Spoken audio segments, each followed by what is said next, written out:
we go then, commentary for the Bahrain Grand Prix 2018. Under the lights here at the Sakhir International Circuit comes from Martin Brundle and David Croft. It's the second round of 21 in 2018, and what a picture the Sakhir circuit looks under the lights here in the middle of the Bahrain desert. Welcome along to the Bahrain Grand Prix, an island that you could fit into the city of Shanghai, where we head next week 8 times over, where we first came racing in 2004 and where we've been racing under the lights since 2014. There's lights wherever you look in the paddock, or the spotlights that are illuminating this 3.36-mile circuit. And since we went to a night race in 2014, nobody has ever won this race from outside the first 2 rows. In fact, pole position is not one of the key pole positions of the season, just 5 wins out of the previous 13 races. But we can get overtaking on this track, and we have had in the past as well. Helped by 2 DRS zones, the second of which has been lengthened by 100 metres for the race this season. 15 corners, 6 to the left and 9 to the right, down into turn 1. Always action. Sometimes the cars get a bit too close together. Ask Maldonado and Gutierrez. In 2014, what a duel in the desert we had as Nico Rosberg and Lewis Hamilton clashed lap after lap after lap, and what a start it was in 2016 as well. Chaos wherever you looked. You take this lap at full throttle for 63%. Getting out of those slow corners, though, is always tricky. It's an abrasive track. There's a lot of stress on those tyres. It's medium, it's soft, and it's super soft that Pirelli bring to the race this weekend. And this is the way the starting grid looks. Sebastian Vettel starts his 200th Grand Prix on pole position. Kimi Räikkönen alongside him. Ferrari with their 3rd front row lockout this decade. Valtteri Bottas, last year's pole sitter, starts 3rd. Daniel Ricciardo alongside him for Red Bull. Pierre Gasly, with his best ever start in Formula 1, starts 6th alongside Kevin Magnussen in the top 6 on the grid. 2nd week running. Then comes Nico Hülkenberg and Esteban Ocon. Renault against Force India, and Lewis Hamilton against Carlos Sainz. Hamilton has finished on the podium 7 times from outside the top 6. Brendan Hartley, his best ever grid position is 11th, starts alongside Sergio Perez, who missed out on Q3 again. Fernando Alonso and Stoffel van Dorn only 13th and 14th for McLaren, and then Max Verstappen, after a crash in Q1, down in 15th on the grid alongside Romain Grosjean.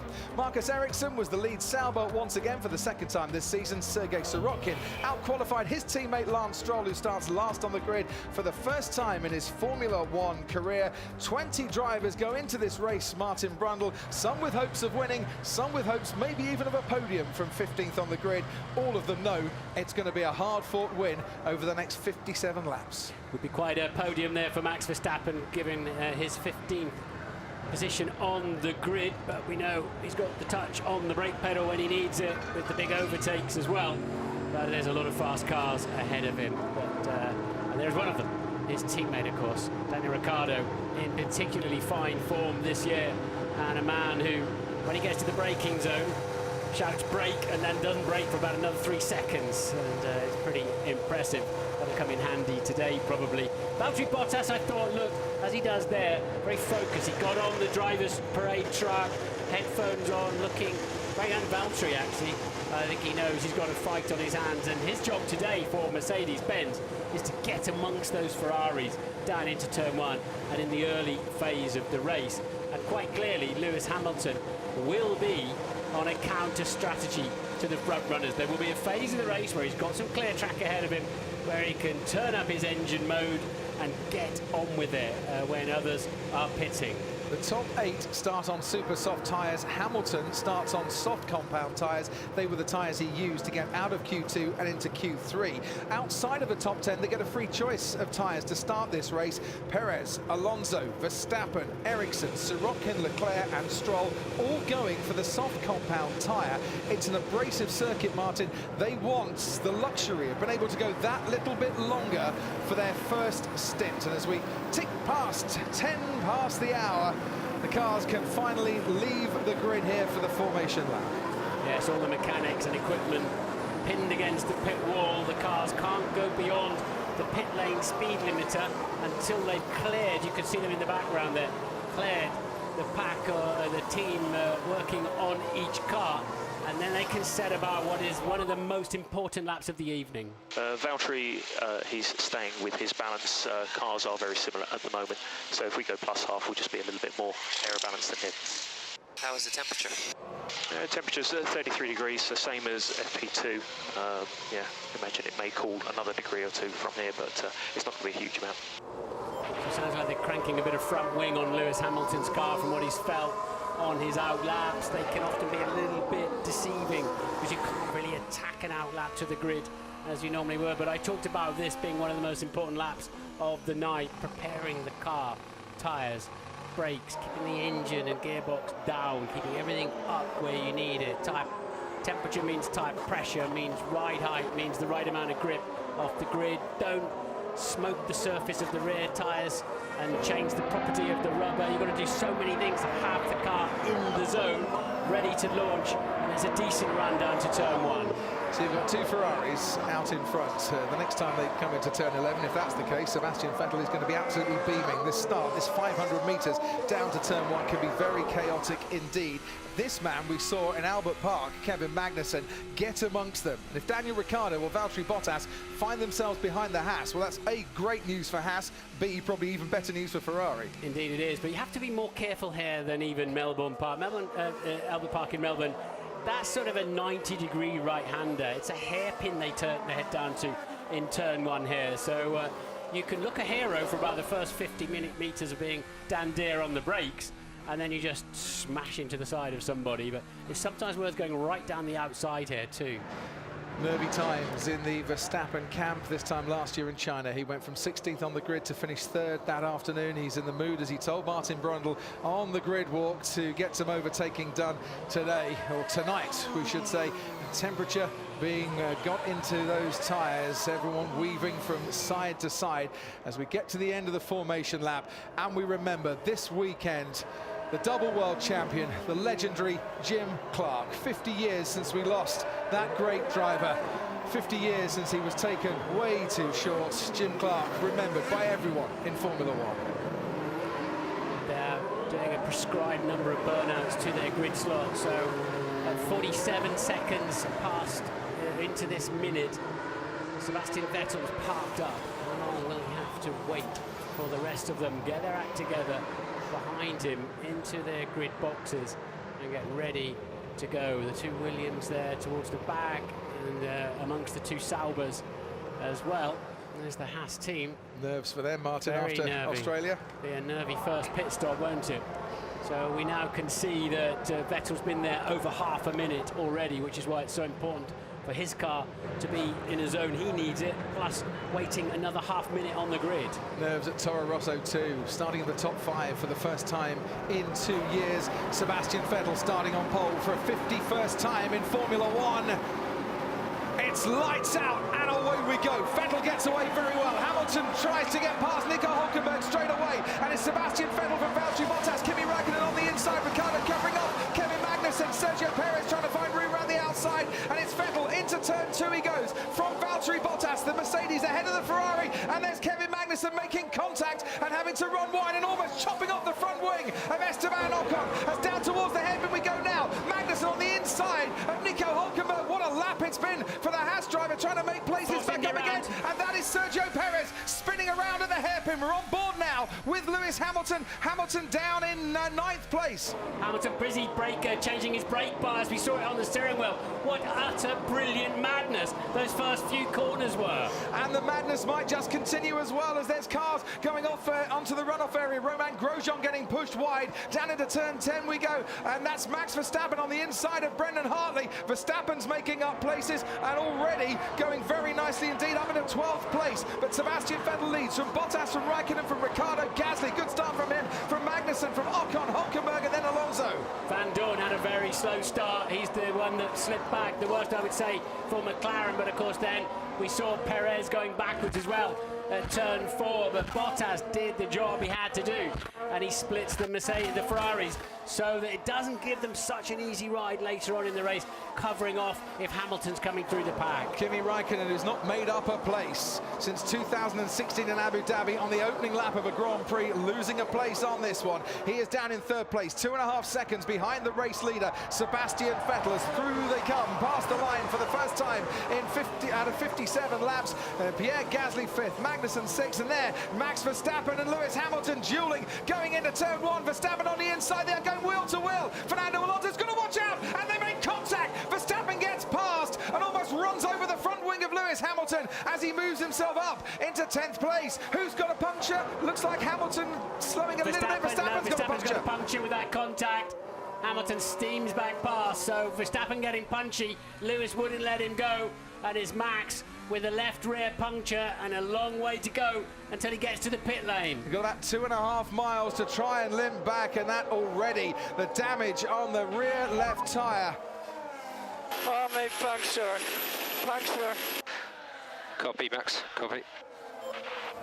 And it is absolute double disaster for Red Bull as Verstappen gets a puncture and limps past the stricken teammate Daniel Ricciardo, pulling over onto the left-hand side of the track. At the moment, the tyre is staying intact. It doesn't want to tear into pieces. It will rip the bodywork apart. Now, will they need a safety car or virtual safety car to clear that Red Bull out of the way? And that would certainly help the other Red Bull, bring him back into contention. Virtual safety car deployed to recover that.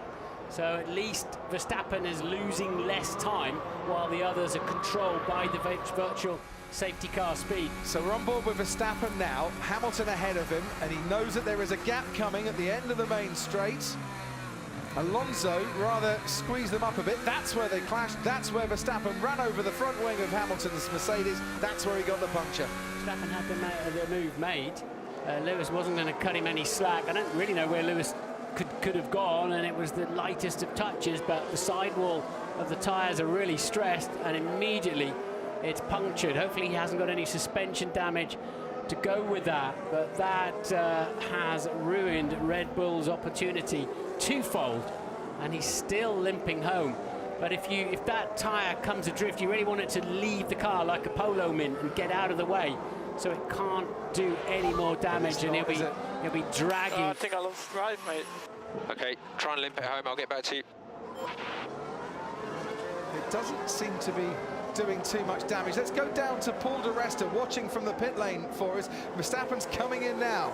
Yeah, the big thing here is how much damage that tyre's done to the floor. Obviously they'll get a new wheel on you go, but it's so critical you get that tyre so right on the edge. And if you ever look at the cars nowadays, they've got all these small fences. It's critical the cars work if he wants to make a challenge. It was a nice big bull move, wasn't it, down the inside? Not sure he could have given Hamilton a little bit more space given how much he had to open up in the exit, but both guys obviously fighting for survival out there in lap 1. The problem is with that move is the McLaren was on, sort of grabbing the apex, wasn't it, in front of them to give him a bit of extra challenge there. So, super soft tyres go on for Max Verstappen. The engine problem for Daniel Ricciardo started at turn 10 before he eventually had to pull over to the side of the track. Red Bull, no podiums here in Bahrain since 2013. Ricciardo, a 4th retirement in the last 6 Grand Prix, and their gremlins, their reliability gremlins, transferring from last season through to this season as well. And the problem for Verstappen is under a virtual safety car, he can't. It was Hartley got into the side of Perez there. Brendan Hartley in the Toro Rosso. I got some damage. Understood. Tyre pressures look okay. Can you see any damage to the car? It just seems that he's rolling too much. I got hit massively. This, once again, is Max Verstappen, but this is the incident that you can see in front. Hartley and Perez tangling, and Verstappen taking evasive action. We always get chaotic starts here, Martin, and this year, absolutely typical of a Bahrain start. What I was about to say is the problem for Verstappen, under a normal safety car, he'd at least be up behind the crocodile, the pack. And there's a 1 in 5 chance here. Historically, the safety car has been used, but with this newish virtual safety car situation, he can't catch up. No. Of course, we know from Melbourne if you're due a pit stop, it costs you less time to have a pit stop because your rivals out on track are not going at full speed. But it's really going to help Max Verstappen very little because he's pinned right at the back. Sebastian Vettel has just gone through turn 10. Verstappen is on his way to the final corner, but Verstappen is half a lap down on Vettel and the rest of the pack. The virtual safety car is coming to an end. Quickly down to Paul. Yeah, Crofty just picking up on Hamilton. He got absolutely... Alonso just dived up the inside of him down at turn 8 in lap 1. The interesting thing for me was how much he was struggling. Alonso on the same tyre and Verstappen able to challenge a Mercedes early on in this race. It's not something you normally see. Thanks so much, Paul. There's contact. Magnussen and Gasly, and Magnussen, for not the first time in this race, has to go off into the runoff area as well. That car needs to be strong today, the way that Kevin Magnussen's race is going. Gasly, DRS is enabled straight away after this virtual safety car. Gasly caught a little bit napping there when the virtual safety car ended. But here goes Hulkenberg, sorry Martin, on Esteban Ocon into the final corner as well. Hulkenberg swoops around the outside of Esteban Ocon. Nice move there from the German driver in the Renault. But now Ocon is wheel to wheel, and we'll see Mercedes power in the Force India against Renault power as well. And we'll see Renault power Alonso against Mercedes of Lewis Hamilton. Magnussen ahead of Hartley. Hamilton down the inside on Nico Hulkenberg. Ocon might lose out to Fernando Alonso. Hamilton makes up places ahead of Hulkenberg, ahead of Alonso, and then comes the Force India of Esteban Ocon. This move has not finished yet though. Alonso is having a go, and Nico Hulkenberg, brilliant moving, brilliant overtaking on the first few laps. Very opportunistic there from Hamilton. Did he ever make that straight pay off for him? Absolutely brilliant.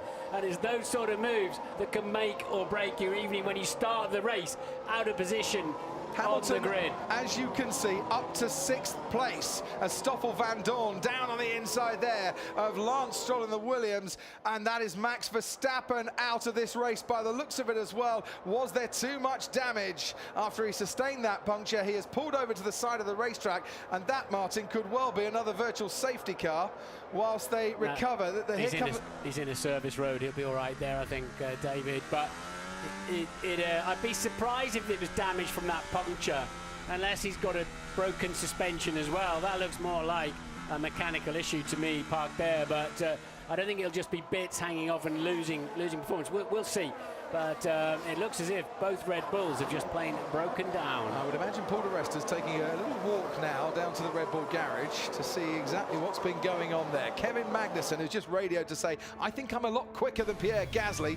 Now needs to see how quick he is against Lewis Hamilton. Hamilton's got DRS. Hamilton's alongside the Haas. Hamilton's ahead of the Haas. And Hamilton, who was 6th, moves up now into 5th place. And he can start to get after Pierre Gasly in the Toro Rosso. And don't forget Hamilton on the soft tyres that he qualified on in Q2 yesterday evening, and this has put him right into play.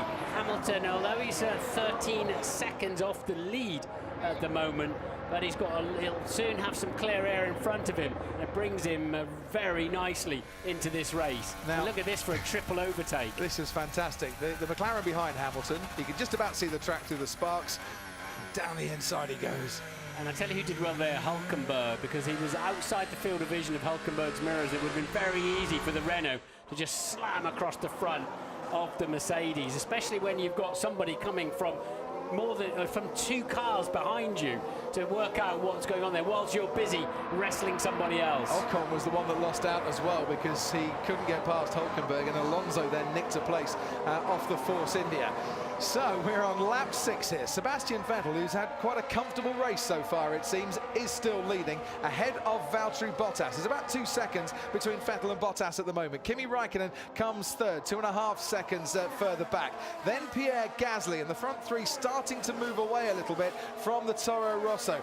Lewis Hamilton comes next in 5th place. There's the top 3 just going through to complete their 6th lap of the race. After Hamilton comes Kevin Magnussen, and then Nico Hulkenberg, Alonso, Ocon and Hartley in the top 10. First time all season, first time all career that Brendan Hartley has run in the points positions.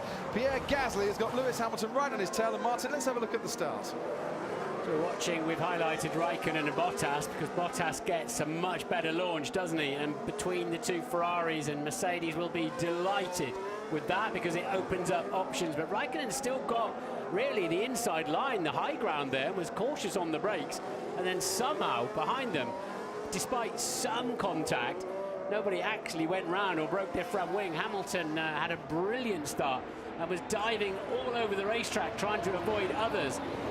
And Force India coming down the outside. That was there Perez as well. and Sainz. And now we'll see Hartley and Perez getting close together. We will do in a couple of moments.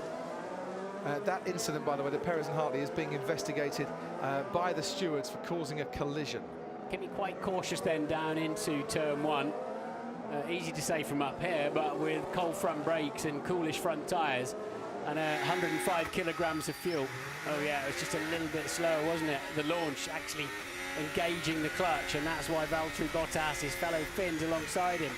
And I think Kimi's sitting there thinking, if I go in here too bold, I'm going to wipe out Sebastian Vettel. I think that was on. I've looked at it from that angle. It was, yeah, he could have gone steaming in to fight Bottas and tagged his teammate.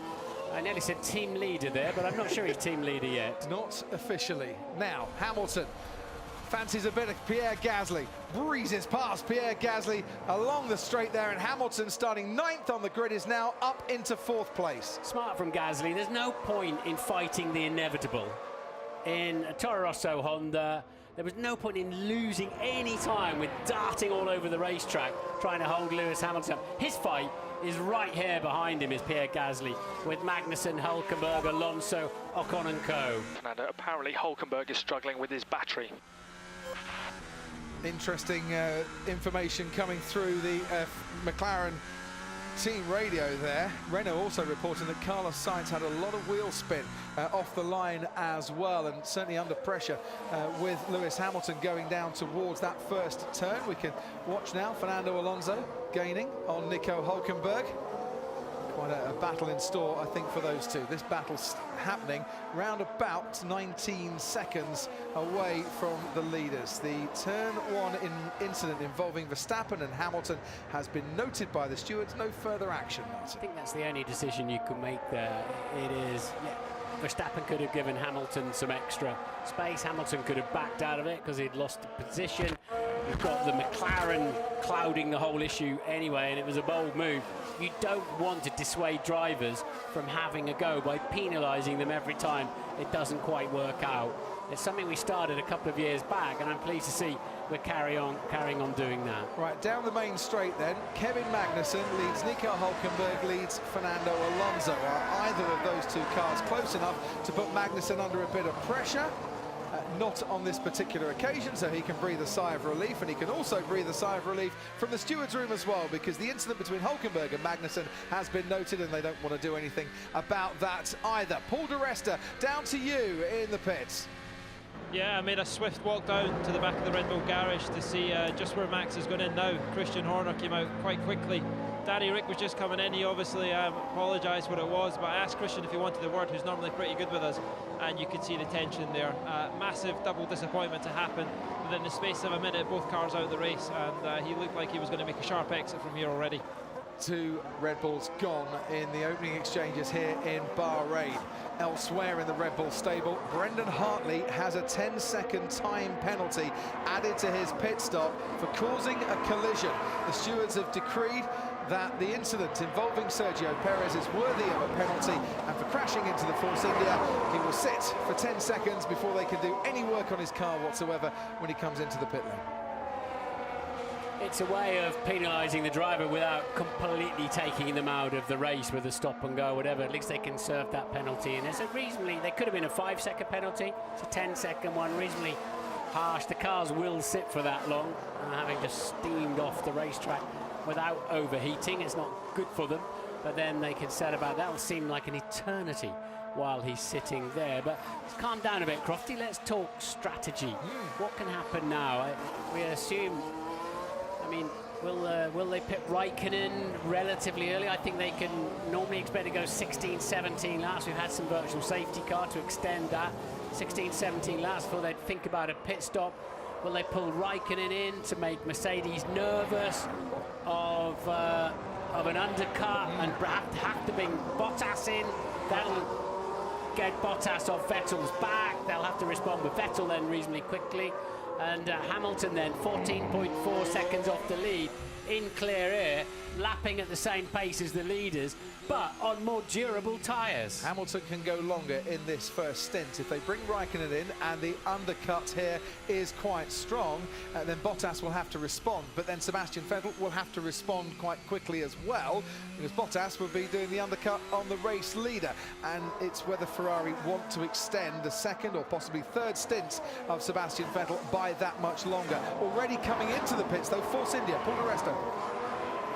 First of the two stoppers, I'd say, Crofty. It looks like this is going to be a two-stop. Force India, obviously, I know I've got a great guy in the tyre, June, and normally make a big difference around here. But I really think it's up to Mercedes to try and take this to Ferrari. If they can get in, make a good pit stop, and if they can certainly make way on the outlap, that's the only way they're going to take this race. Hamilton, I think, will make a late charge just purely on being on that opposite tyre at the moment. Thanks, Paul. Interestingly, Perez onto the medium tyre, Martin. He might be able to go to the end of the race on that. And that'll be a lot of good information there for the rest of the pack, or the rest of the pack that are still running, sadly not including the two Red Bulls. But Hamilton a little bit slow on that last lap as the Williams pits. Stroll's coming into the pits because he's got damage, Martin, on his front wing, on the left-hand side of that Williams front wing. Lance Stroll is going to have that replaced, so he pits from around about 16th in this race, and Charles Leclerc, who's already pitted, moves ahead of him in the Sauber. Leclerc saying after his spinning qualifying yesterday he needs to start calming down a little bit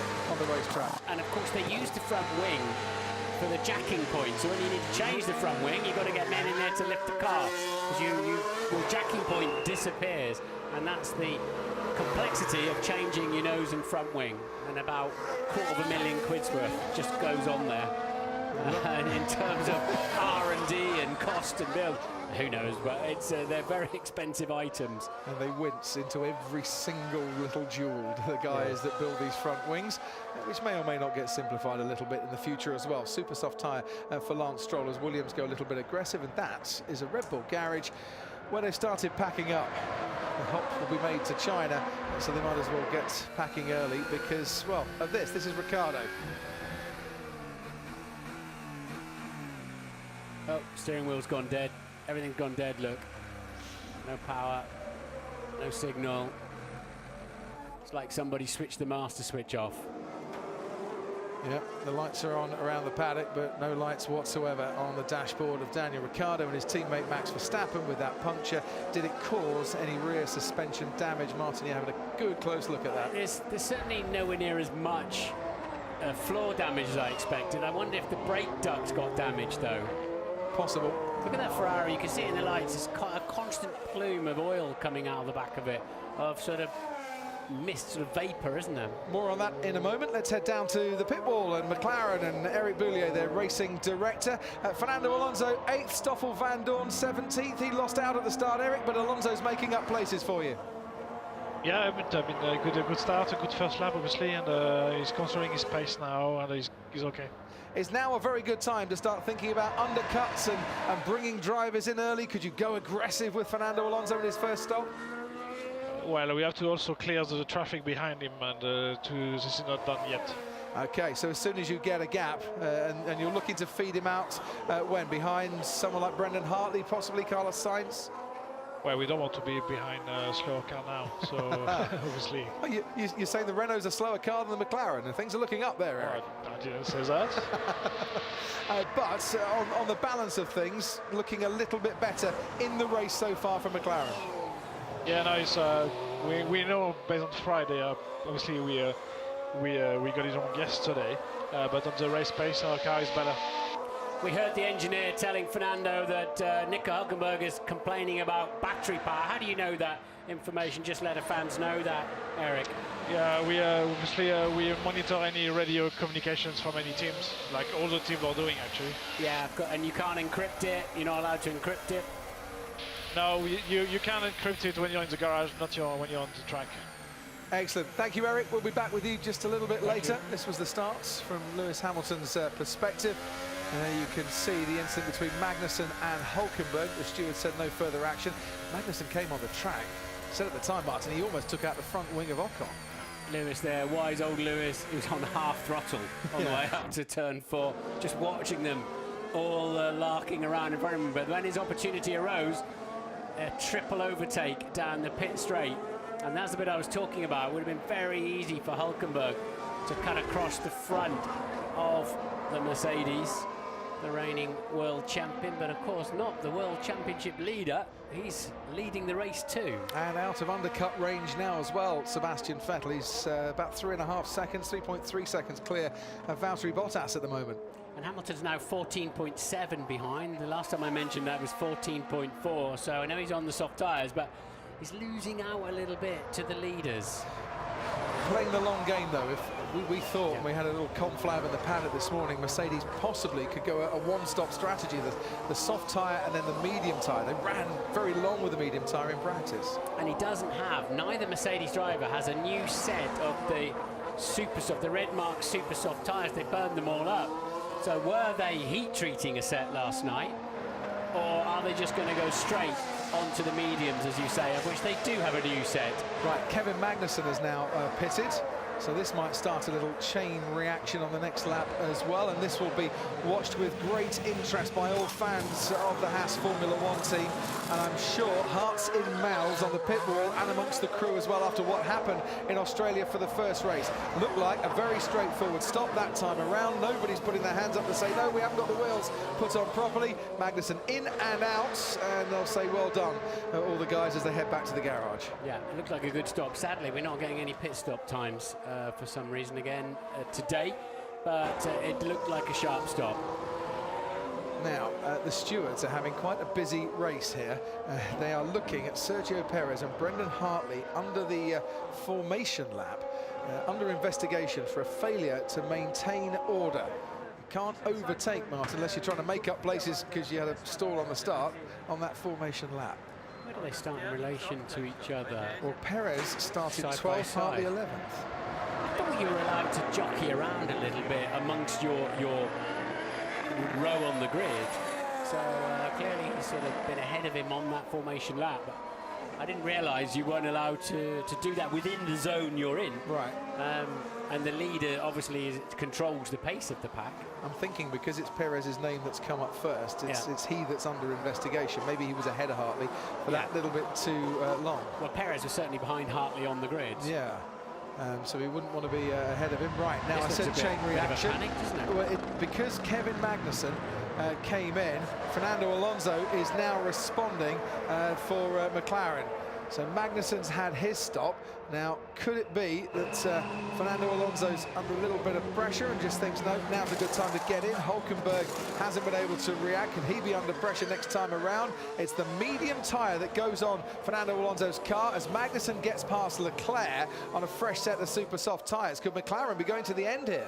3.1 second stop. Apologies if I missed that before, if there was one for Magnussen. I didn't see it. But 3.1 didn't look the finest stop, did it? And it sounds a silly thing to say, doesn't it? Change 4 wheels and tyres in 3.1 seconds, but sub-2 is the target. So Eric was saying we've got to find a gap. Leclerc pitted, and then Magnussen pitted, and that gave McLaren the gap to bring Fernando Alonso in. We're now watching Nico Hulkenberg, I'd imagine, pulled arrested to see what happens at the end of this lap for him. Yeah, and I think the big thing there, McLaren had to react here because you had a couple of cars in Fernando's pit stop window. That was Stoffel and I think a Sauber, so they have to get out there. It's important that you keep track position because when you're on that tyre, it's even more difficult to overtake. Yeah, Magnussen has got himself right behind Sirotkin in the Williams. You saw him locking up there, very keen to get past Sirotkin, but there's no way that he's going to do that at turn 11. He's on his fresh tyres, of course, Magnussen, having pitted, so he needs to make haste.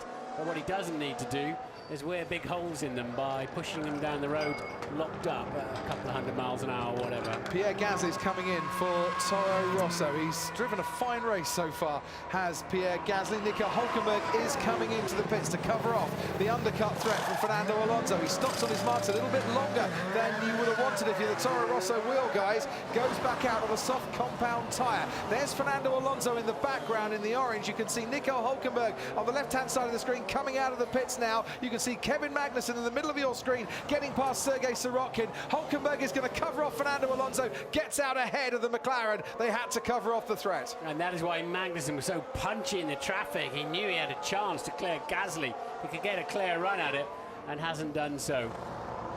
Right, so Magnussen has Sirotkin and Leclerc in between himself and Nico Hülkenberg, and Hülkenberg once again has Fernando Alonso breathing down his neck. Out in front, no one's really breathing in any way, shape or form that's going to affect Sebastian Vettel in his 200th Grand Prix start.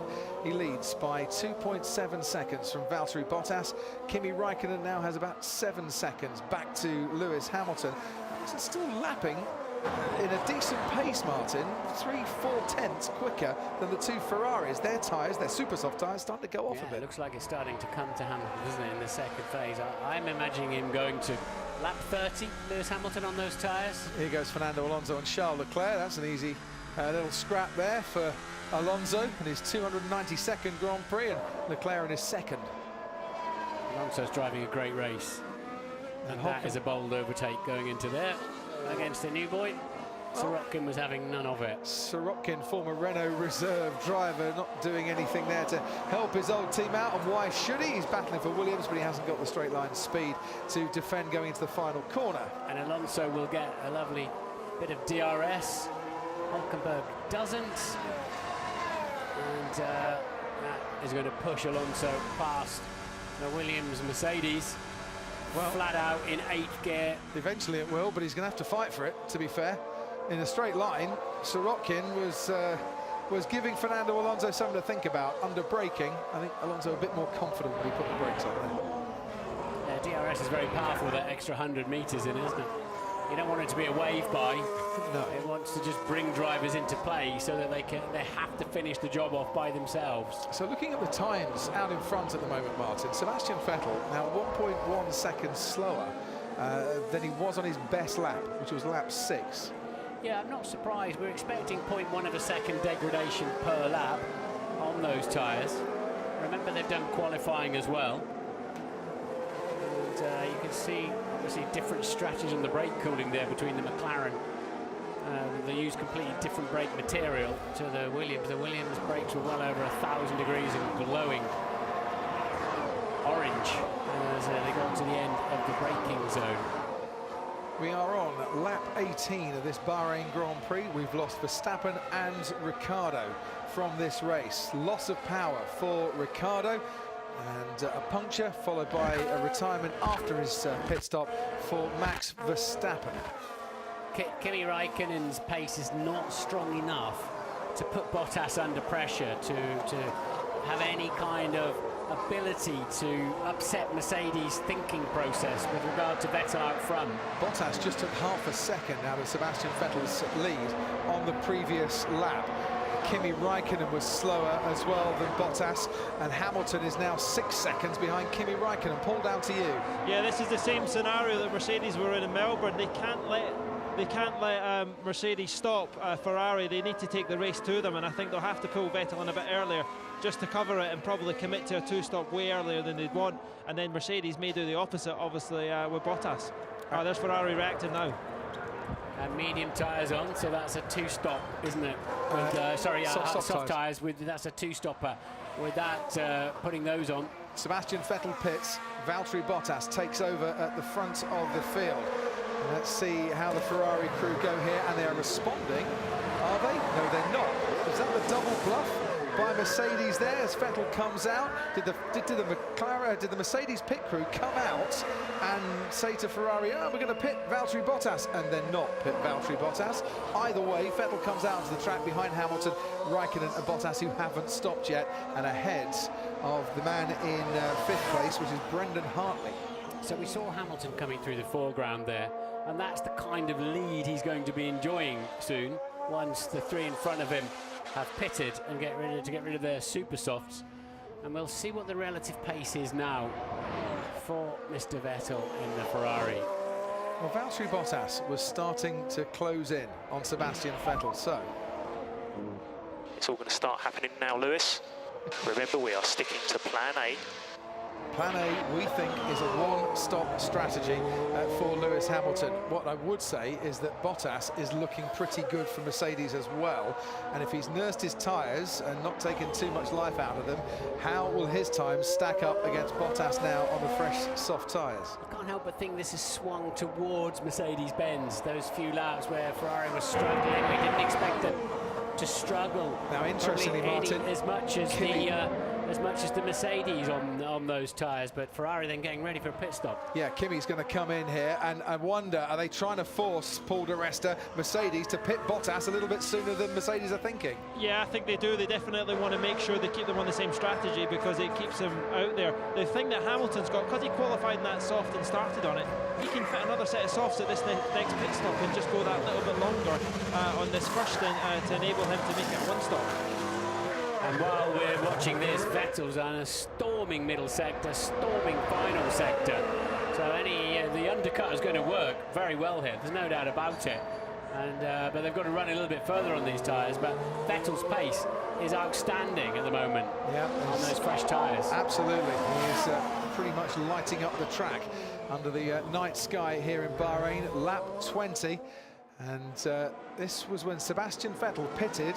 Mercedes were there waiting for their man, or were they just playing a bluffing game? You're not allowed to put your mechanics out there unless you've got a genuine intention of making a pit stop, which Mercedes will say they were, of course. And I would imagine also Bottas would have been told, do whatever he doesn't do. Yeah. If he stays out, you come in. He comes in, you stay out, and that's why I think the crew were out there waiting for the resolution of that instruction.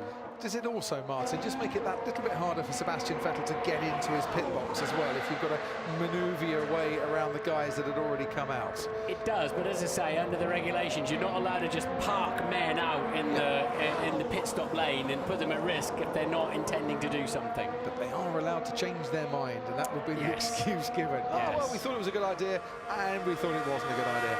Here's Valtteri Bottas, and as he pits, Lewis Hamilton is making his way down the main straight past our commentary box. Sebastian Vettel is going through the final corner, medium tyre for Valtteri Bottas. They can now go to the end of the race on those medium compound tyres, which Pirelli say are good enough for 40 laps. Vettel's just set the fastest lap of this race.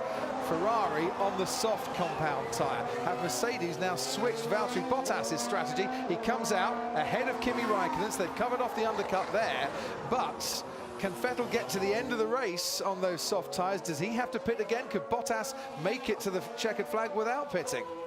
It's a long way for Vettel to go on those tyres. Time will tell, but Vettel's driving as if he's fully intending to use all the grip of these tyres with a 1:34.6 as his first flying lap. So have Mercedes just played a masterstroke with Ferrari having both done both their pit stops. And now they've gone on a counter strategy with Bottas. Who's going to be right? I spoke to Tony Ross, Valtteri Bottas' race engineer at Paul di Resta, before the start of this race. I said, what are you targeting? He said, we're going for the win. Is this an aggressive strategy move? They are aggressive, and they did the counter strategy, exactly what Martin had said. They had soft tyres out there when they did that dummy. I saw the yellow stripes on the side of them, so it's their race to take, and I think that's what they're going to do with both cars, is actually one stop. With Hamilton, just run him that bit longer, he could maybe influence it as well, maybe to hold Vettel up if he catches him up. Meanwhile, Perez ahead of Sainz, ahead of Sorokin, 12th, 13th and 14th. Sorokin hasn't pitted yet and almost had Romain Grosjean barrelling into his rear wing down to the bottom of the hill and turn 8 before Grosjean managed to get past. He has also stopped. Gasly holding his own up there in 5th place. Young Pierre Gasly in the Toro Rosso Honda. He's good effort. Driving a splendid race. He really is. Hartley's just pitted. He was behind him. Ericsson hasn't pitted yet. So next up the road is Kevin Magnussen still for 5th and 6th place squabble. Brendan Hartley, of course, had that 10-second penalty as well. Yes. And he has come out behind Carlos Sainz on the racetrack. New fastest lap of the race from Kimi Raikkonen. So Ferrari are going to go for pure pace. Mercedes are going for endurance. Yeah. How's it going to end up? Honestly, this is Nico Hülkenberg on Kevin Magnussen, by the way. I'm really starting to enjoy this race. This is exactly what we wanted when Pirelli were talking about two-stop strategies. Not everyone going for a two-stopper, but mixing up the strategies, making a variance. Kimi Räikkönen, by the way, is now the fastest man on the racetrack. He's just put in a 1:36.4. Sebastian Vettel was previously the fastest man on the racetrack, a 1:34.4, I should say, for Kimi Räikkönen as we continue on board with this battle for 6th place. Ericsson ahead of Magnussen, ahead of Hülkenberg. Ericsson, you won't be surprised to know, hasn't stopped yet. So were Mercedes selling Ferrari a dummy right from the beginning, keeping Bottas at arm's length, suggesting he didn't have the pace, allowing Ferrari to feel two-stop was the right way to go, and then boom, a one-stopper for Bottas. Don't forget, in the Friday practice session, Hamilton was putting in long runs on the medium compound tyre. They were trying this out from the Friday. Bottas now, fastest man on the racetrack on a 1:33.7. On theoretically the slowest tyre. Yeah. Tells you a bit about his potential pace. But again, he's certainly taking some life out of that tyre, isn't he? Early doors with on lap 23 of 57.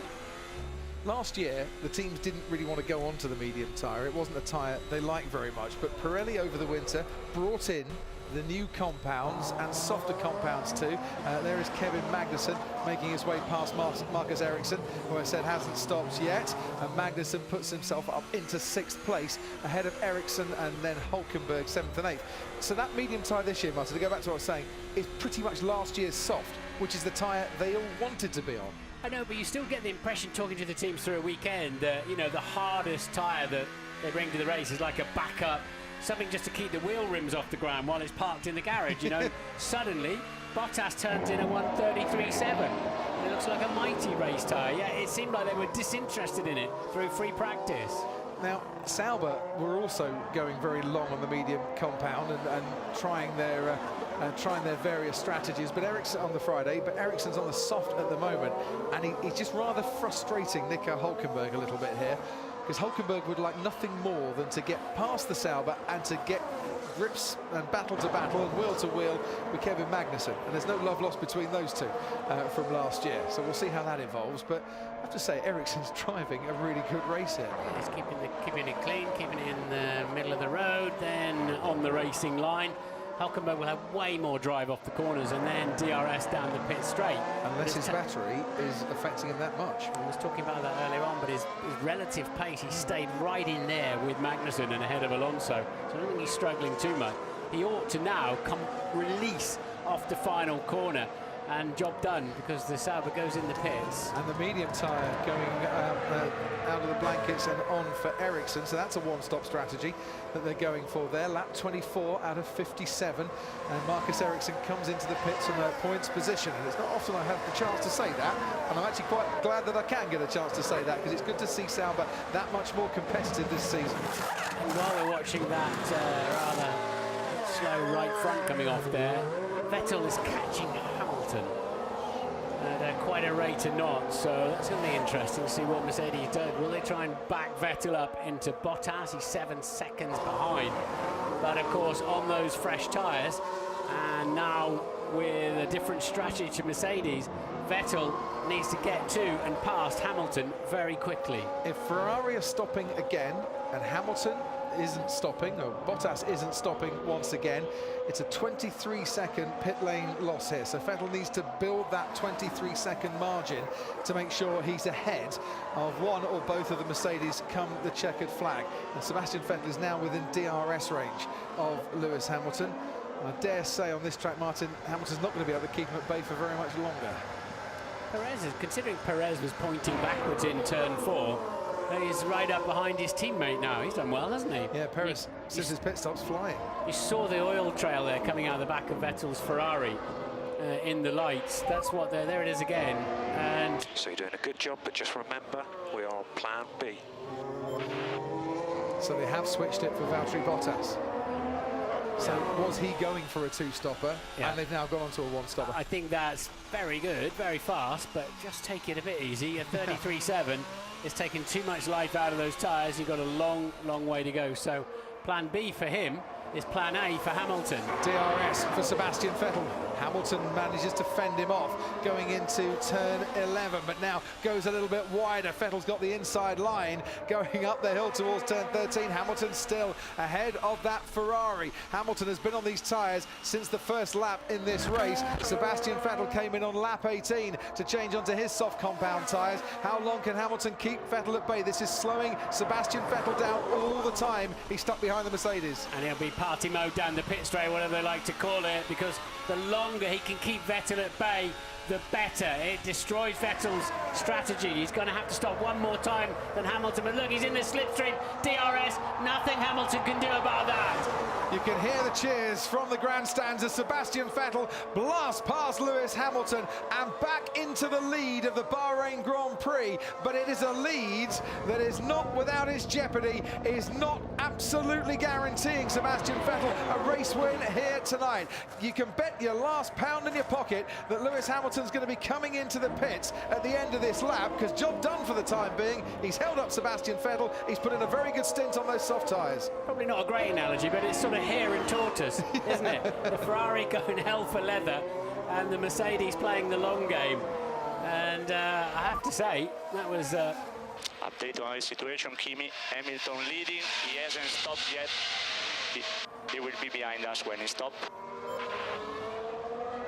So Hamilton's got to come through, but we think both Ferraris have to stop again yet. So as you said, once Hamilton had done his worst to try to hold Vettel up, he may as well now think of a pit stop, because he looks like he's really, I mean, his pace off, the way the car released off turn 2 was nowhere compared to the Ferrari. Yeah, and he is going to come into the pits. And the thing is, he did a 1:36.9 on his last lap. Sebastian Vettel in the 1:36s as well. Bottas and Raikkonen both in the 1:34s. That's how good a job he was doing for his teammate Valtteri Bottas. Paul, down to you. We're probably going to see Vettel have to put a challenge on Hamilton again, because Hamilton's going to have this nice fresh set of tyres. He's going to come out the pits and be a bit quicker than Vettel, but then Vettel will have to stop and probably put that charge on, given he's on a 2-stop versus the 1-stop. So plenty of action still left for you to talk about. Oh yes, there's 30 laps to go here, and anyone could still take this race. Sebastian Vettel leads then, and after him, Valtteri Bottas. You just saw Kimi Raikkonen going through turn 1 as Lewis Hamilton gets towards the end of the pit lane. This must just seem like an eternity for F1 drivers before he can put his foot down again. 2.5 second stop for Hamilton there, 24.3 seconds in the pit lane in total. And now, how hard does he want to push these? We saw Bottas doing a 33.7 and taking a lot of life out of the tyres. You need to eke the performance out a little bit more than that. We've certainly, they're coming at it in two very different, completely different ways, actually, Crofty, aren't they? They are, and towards the end of this race, they should all be fairly close together on the track as well. And Paul's point is that Mercedes could well have track position with the Ferrari coming at them with a much faster package in terms of car and tyres towards the end. Carlos Sainz comes into the pits for a second time in this race. The yellow flag was being thrown up halfway round the lap, but not for very long whatsoever. And there is your race leader, Sebastian Vettel, in his 200th Grand Prix, trying to emulate Michael Schumacher, Nico Rosberg, Jenson Button and Lewis Hamilton, who all won their 200th Grand Prix start. Getting a thumbs up from Jock Clear, but will it be a big thumbs up come the end of 57 laps? So Bottas 5.3 down now. Let's see how it all shakes out where Hamilton is. So we know that it's about 23 seconds in total you need to do a late quick pit stop advantage. So if we that's what we're going to be looking for. That's what Hamilton needs to be ahead of Vettel by and some if he wants some track position and enough pace at the end of the race. So Kimi's putting a bit of pressure on Valtteri Bottas here, who's lapping about 2/10 slower than Sebastian Vettel. That's okay from Mercedes, I'd have thought. A couple of tenths here, a couple of tenths there. They won't mind that too much. Don't forget, of course, Ferrari will be on much faster tyres at the end of this race after they stopped again. So they will be in a position to lay down the challenge. So Vettel 25.9 ahead. He is 2 seconds outside our pit window. Remember, you asked plan A. And their plan, not necessarily to get Hamilton to win this race, of course. Podium would have been absolutely fine for Mercedes in terms of their targets. And what's that that's just flown off the Haas. Could that have been a front wing end plate coming off? Big old piece, isn't it? Yeah. Like a dustbin lid. Well, it's off Grosjean's Haas, if that's where it came from. Magnussen, after pitting again, returns to the race right in the battle for 11th place. So confirming Mercedes' view that it's a 23-second delta, as they call it, the cost of going down the pit lane at 80 kilometers per hour, 50 miles per hour, stopping for a quick service and out again. That's the total time.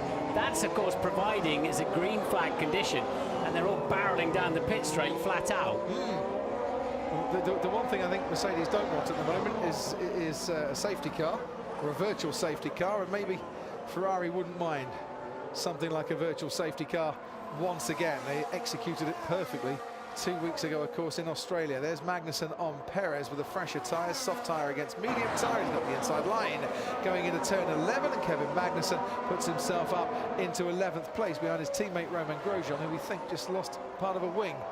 That's not going to help his downforce at the top of the hill.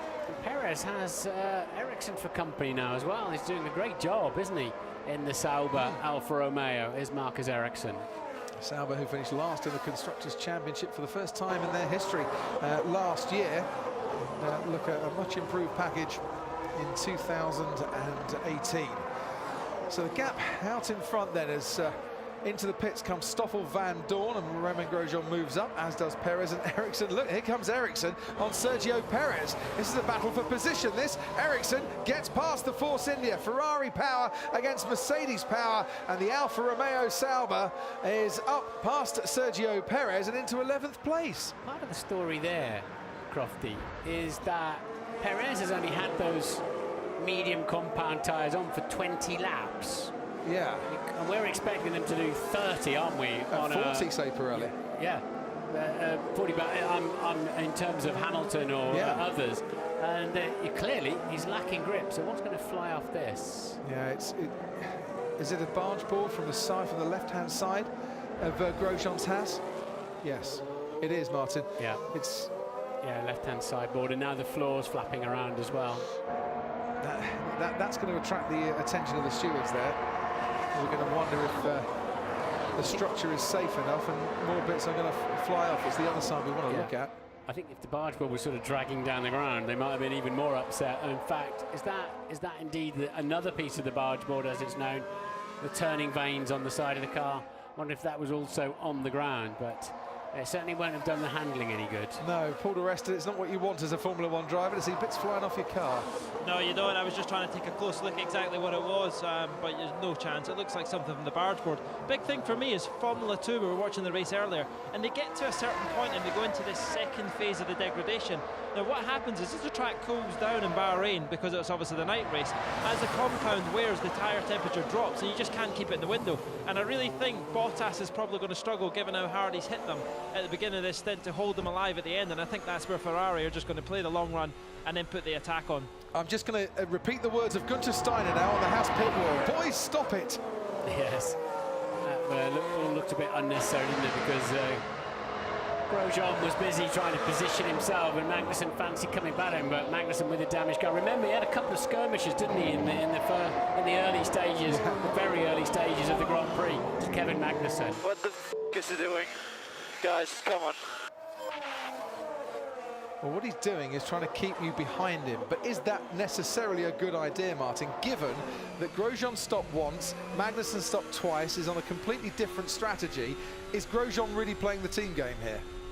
Yeah, we'll have a look at Grosjean stopped on lap 18. You're right, Grosjean tyres are getting quite old now. Magnussen with the soft tyres on as well, the much fresher soft tyres. He doesn't want to be held up, does he? Despite the damaged car. He doesn't want to be held up. Magnussen might have a bit of damage. Grosjean's got the damage to the left-hand side. Then it's get out of the way. Yeah, Magnussen as colourful as ever with his instructions there. And once again, Grosjean is... Well, he's not helping his teammate out here, and he might not be able to defend this because he comes into the pits anyway. That seemed a trifle unnecessary. That seemed a bit personal, didn't it? Yeah. Considering they share the same garage. So either way, Grosjean pits. It means that Marcus Ericsson moves back up into the points again. Worth noting, by the way, this is the 50th race since Marcus Ericsson last got a points finish here. Have to remember all the way back to Monza 2015. Some super softs going on. Well done, guys. Hell. He's getting a bit hot-headed. Is Kevin Magnussen there in terms of his opinion on what's going on? It'll be a nice, easy, calm debrief that Günther Steiner will have to preside over a little bit later. Some new batteries in the beeping machine in a minute. He comes across Grosjean again. And there is the Williams of Lance Stroll, who is the last man running on the track at the moment. His teammate Sergei Sorokin is the one just ahead of him. Look, there's Roman Grosjean. He goes right into the path of Kevin Magnussen. Magnussen then sees a gap, and Grosjean goes right across him. The key there is he's lost time behind the Force India of Esteban Ocon, who Magnussen is trying to chase. And that could very easily have been damage. I think Grosjean thought he was chasing the Force India first, though. So Sebastian Vettel leads this race from Valtteri Bottas and Kimi Raikkonen. Here goes Kevin Magnussen on Esteban Ocon, has a little look, decides he can't get past on that occasion. He's now going to have DRS down the main straight, and Ocon is going to have to defend for his life. Let's see if he can as they blast down this main straight then, edging towards 200 miles an hour as Magnussen pulls out from behind the rear wing of the Force India, swoops past. Ocon thinks, can I get him into turn one? No, I can't. They didn't need to extend that DRS. It's been too powerful here tonight. That needs to go back and reset where it was. Hamilton now 21.9 seconds off the lead within the pit stop window. Can Vettel tease a set of soft tyres to the end of the race and cover 39 laps on them? Now we shall see. We've lost Max Verstappen from this race. We've lost Daniel Ricciardo from this race as well. Let's head down to Rachel Brooks. We can hear from him now. Daniel, so sorry to see you in the pen right now. It looks from the pictures like it just cut out. There was no information on the steering wheel. What happened? Yeah, I just lost all power, so it looked like an electrical issue, I guess. But it was as if I just switched the car off, so I had nothing. So yeah, I just being out so early in a race, it's like it's the worst feeling because especially when it's a night race, you know, you're up all day waiting for those 2 hours, and after 2 minutes it's over. So yeah, it's the sport can rip your heart out of your you know what, so it's brutal sometimes. You have to feel for both him and Max Verstappen. Verstappen had a few skirmishes, didn't he, with Lewis Hamilton right at the start, and made up places as well, but through no fault of their own, it seems. Certainly in Ricciardo's case, out of the race. The only two retirements actually off the race, Crofty. Very early doors, wasn't it? In a race, Martin, we were on the plane coming to Bahrain, and we said this is the race where Brendan Hartley is going to get into the points and where Pierre Gasly is going to get into the top 5. Well, yeah, that's right. We might not have said that. We put money on it, we were so sure. Yeah, we might not have said that, but Hartley's on the fringe of the points after serving that 10-second pit stop penalty because Perez has now just pitted again. Toro Rosso having one of their better days or nights here in Bahrain. Vettel coming up to quite a lot of traffic now in the form of Sainz, Grosjean, Leclerc, Van Dorn is in there as well, so he'll get the help of the blue flags. Some talk of them cancelling blue flags. I know that's one of the considerations for the future.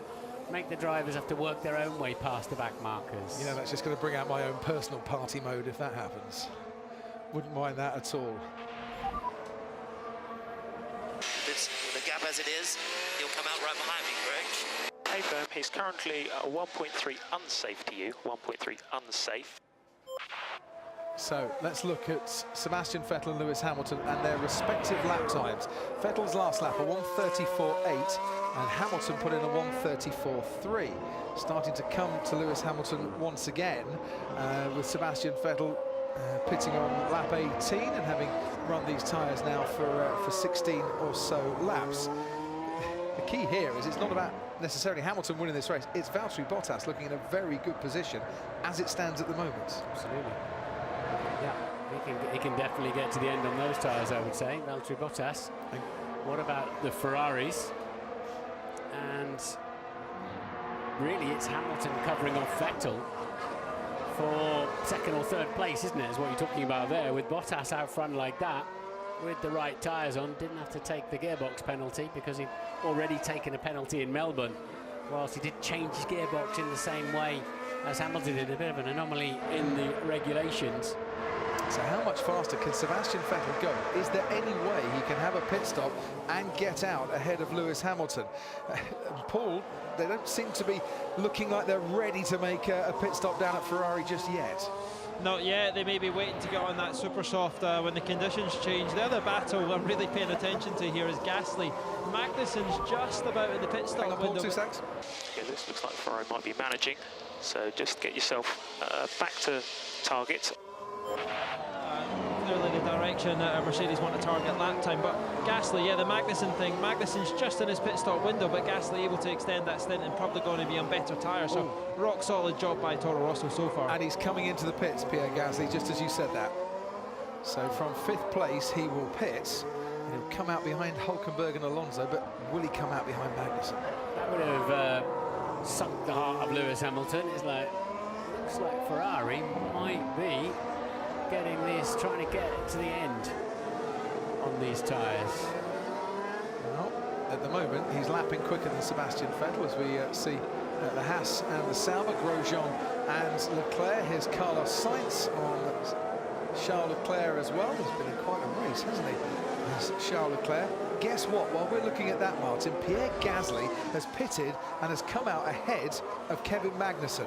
So the reason why Magnussen, everyone, was getting so hot under the collar with his teammate Romain Grosjean has just been borne out. Ferrari then, tyres running down the pit lane, another late decision then. And they're quite early on in the pit lane as well. The mechanics have got to get themselves sorted out. Kimi Räikkönen in, and he will definitely... Oh no! Oh no, Kimi Räikkönen out and has hit one of the mechanics. And left rear wheel's not on properly. For the second time this weekend, Ferrari have had a problem with a pit stop, and once again, it is an unsafe release with a tyre not fitted properly, and we just look and hope that the mechanic is okay. He's just lying down at the moment. Kimi Räikkönen given the green light to go when everything was not properly attached and fixed on. They're going to need some medical assistance in the pit lane.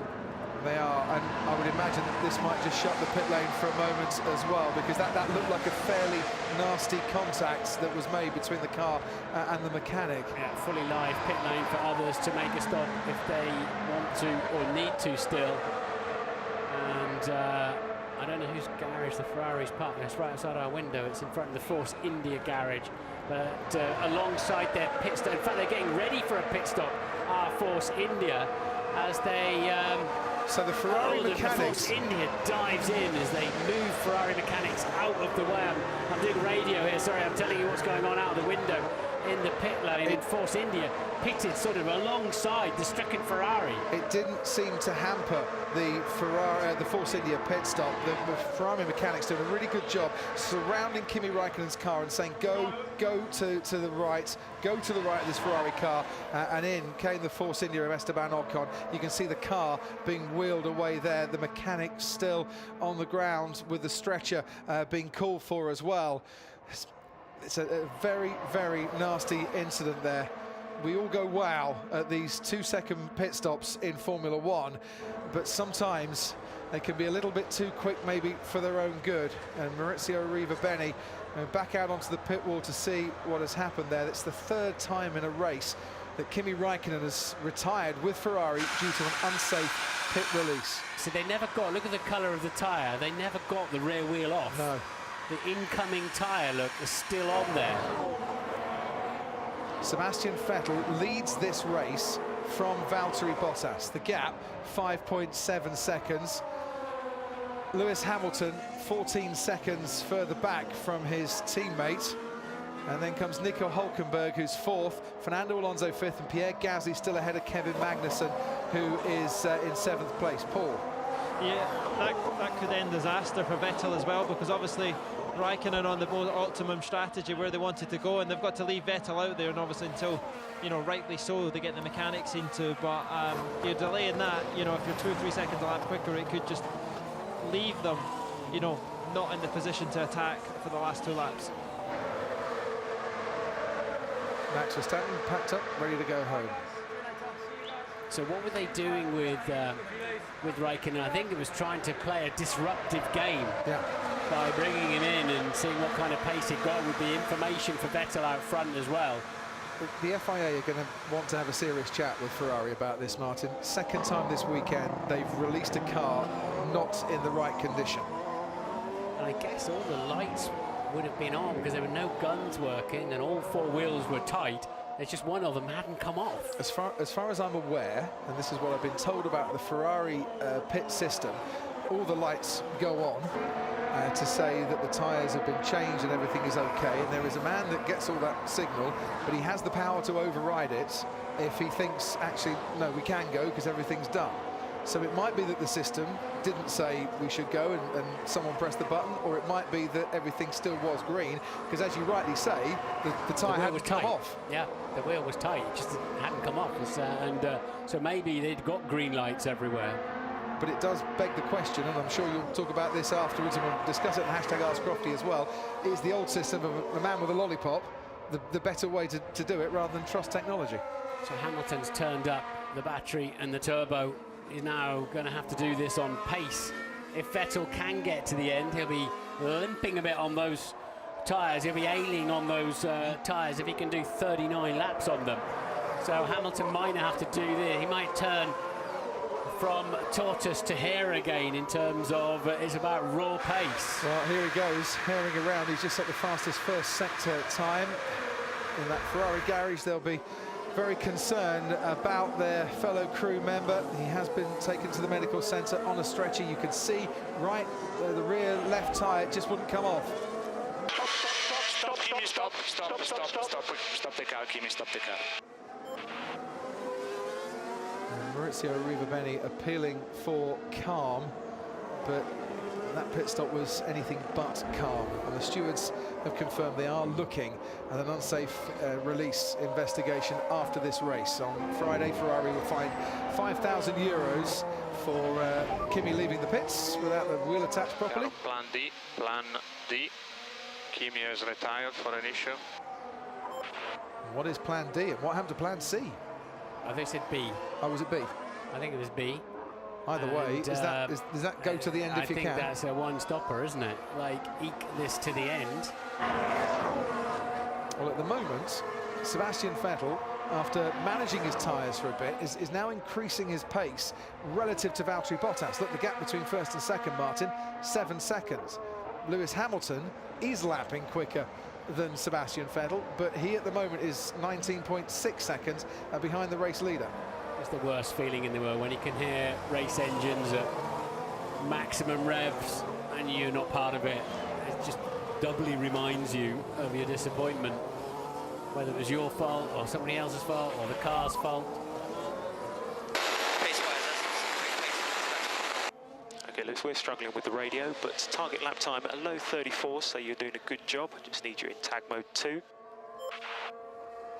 So what they're expecting, if he's doing the right target times then, Martin, I'd imagine, is that Sebastian Vettel's tyres are going to start to go off very dramatically in the last 10 laps or so. Yeah, another 17 laps on those soft tyres is, you know, let's remind ourselves, Vettel put those on lap 18. They've got to do 39 laps when their expected life is 30 laps max. Yeah, the expected life that Pirelli say, super soft 25 laps, soft 30 laps, medium 40 laps. Yeah.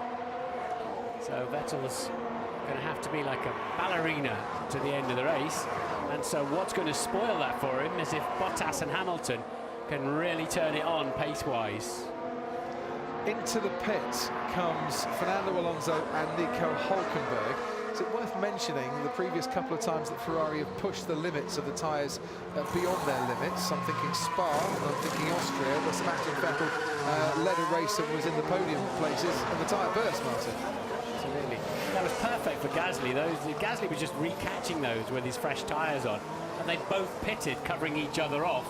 And Gasly is in a perfect position now, but he's still got Magnussen in his mirrors. So Pierre Gasly is in 4th place in this race. Fernando Alonso, after pitting, is 8th behind Nico Hülkenberg in 7th, and still that Renault, Eric Boulier, just a little bit frustrating for you. Not been able to clear him. Yeah, but this is obviously expected, you know.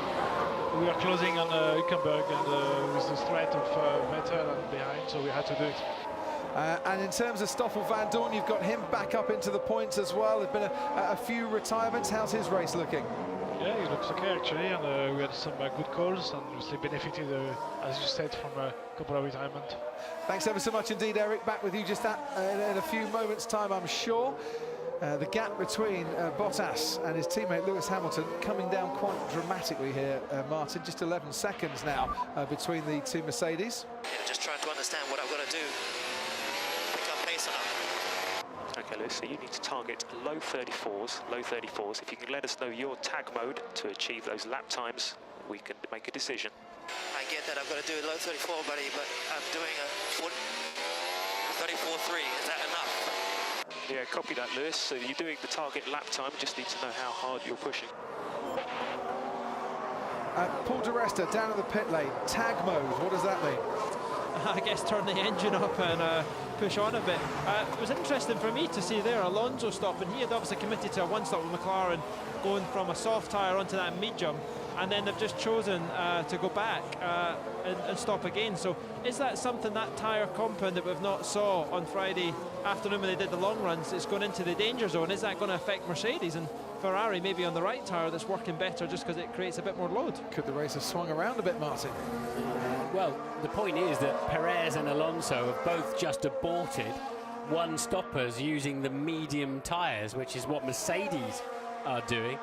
Ferrari are trying to one-stop using the soft tyre to get them to the end. So it's really, that's quite confusing information, isn't it? As to what is the answer? Two-stop looks like the answer, actually. But the top three are all trying to one-stop. This is Nico Hülkenberg. Don't be fooled, that car in front is Marcus Ericsson, and he is still holding up Nico Hülkenberg, and he is still in 6th place at the moment. He's only stopped the once. Lewis Hamilton just went 0.4 of a second faster than Sebastian Vettel on his previous lap, and Valtteri Bottas went 0.2 of a second faster than the race leader on his last lap. Could the mediums be the right tyre or the wrong tyre?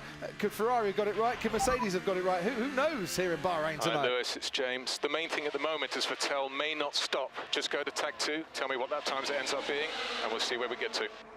Like I said, I'm driving to target. That means that I am in tag 2.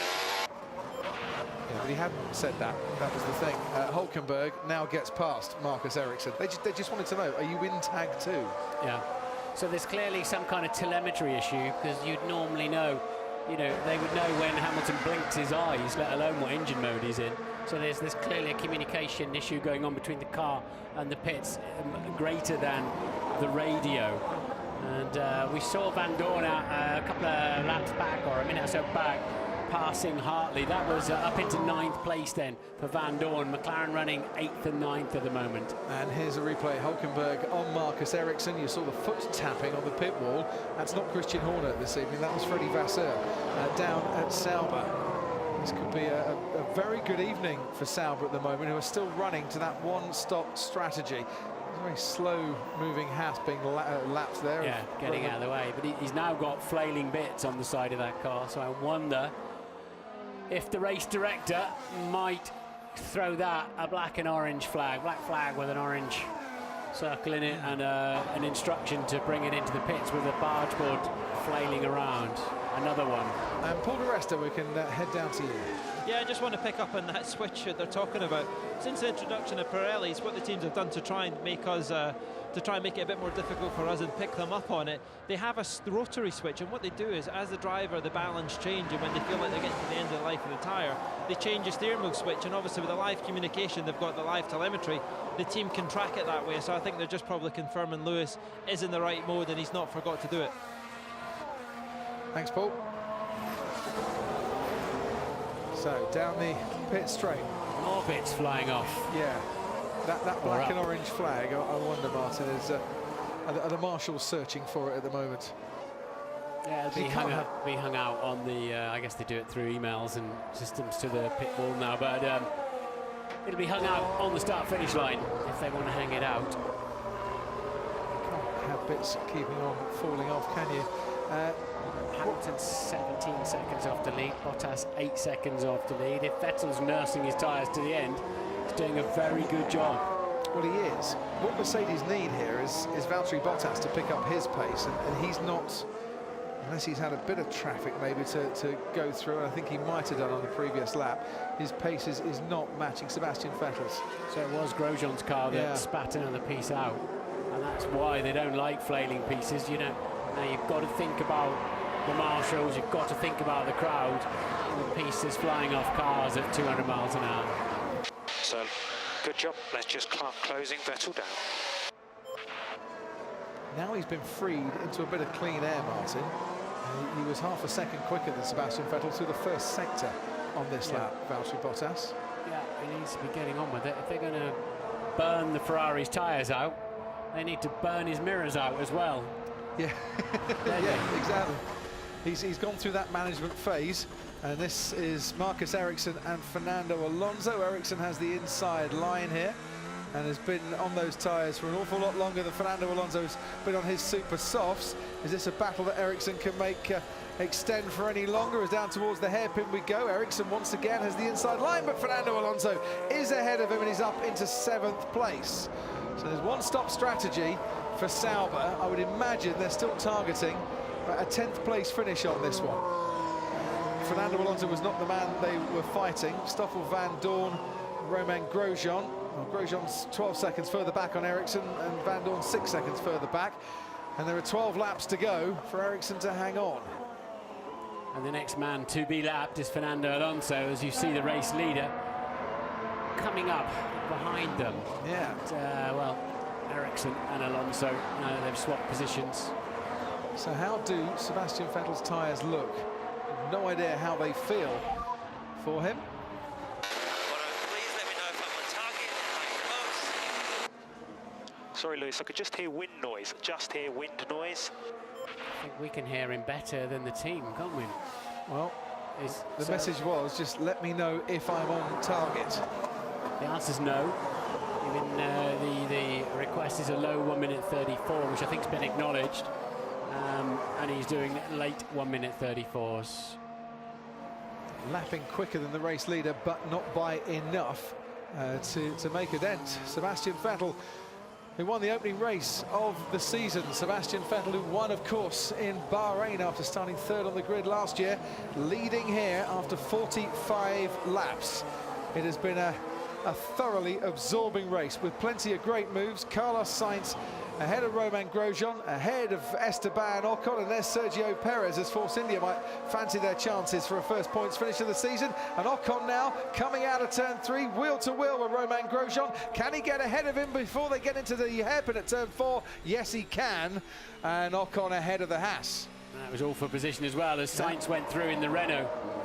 And coming up behind all of these squabbles is Lewis Hamilton. So Esteban Ocon finished 10th here last year, a consecutive run of 3 10th place finishes. Oh dear, Perez rather getting in the way there of Lewis Hamilton. Blue flags being shown, but that really did hold up the Mercedes. Lewis thought he would go for it and then thought better of it. And I don't think you can blame the Force India there. He thought better of it, and of course a little bit more brake pressure, and the left front locked up. Getting a bit harem-scarum out there. I feel that you guys aren't really giving much of a picture. I don't know what I'm doing out here. Okay, Lewis, the target is 34.0. We need to get that pace up, otherwise we will not make the catch. Just focus on getting through these cars ahead, losing as little time as possible. It all sounds a bit stressful, Martin, doesn't it? Yeah, Lewis is not happy in there, is he? And I think the message is very clear. Is he getting it?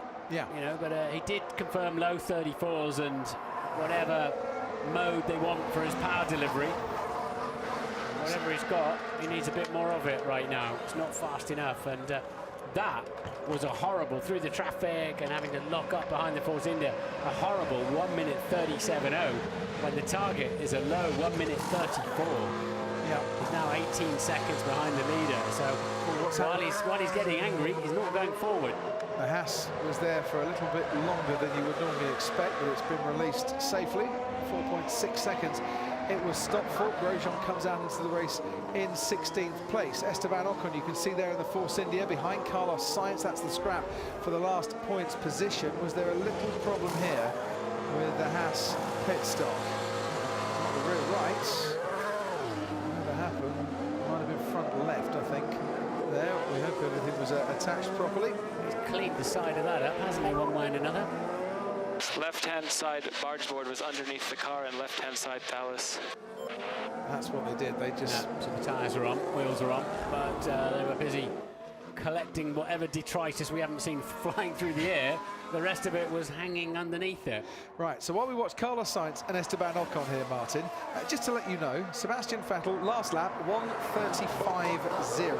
Valtteri Bottas has just crossed the line of 1:35.1, but on the previous lap, he'd gone a second quicker than Sebastian Vettel, who is now coming up behind Fernando Alonso and getting stuck into a little bit of traffic. And Hamilton's pace is a 35.0 as well, still just finishing clearing the traffic, but that's nowhere near fast enough to trouble Vettel. He's got another 10 laps, including this one, to coax those tyres home. Mercedes just haven't been able to up the ante, have they? And get after him and put his tyres under pressure. Vettel has done a sensational job once again then of managing those tyres. We heard about 15 laps ago, you know, going through the management stage now. It looks like he's done a superb job. Come on, give me blue flag. Oh, I missed that over the winter. Sebastian Vettel's blue flag repartee. Fernando Alonso is still ahead of him. Yeah, I think it's Alonso he's trying to catch and pass, isn't it? It is. And, I don't think he's close enough to Alonso for Alonso to be shown the blue flag just yet. There's a bit of history there, though, as well, isn't there? But what he's saying is, I'm getting some turbulent air, but he still got it covered. Which begs the question, why did they bring Raikkonen in? I think they were bringing Raikkonen in to try and force Valtteri Bottas to do something a little bit different. In the end, because of the mishap, there was no need for Mercedes to respond, and the mishap that saw Raikkonen out of the race because his rear left tyre didn't come off and he was given an unsafe release.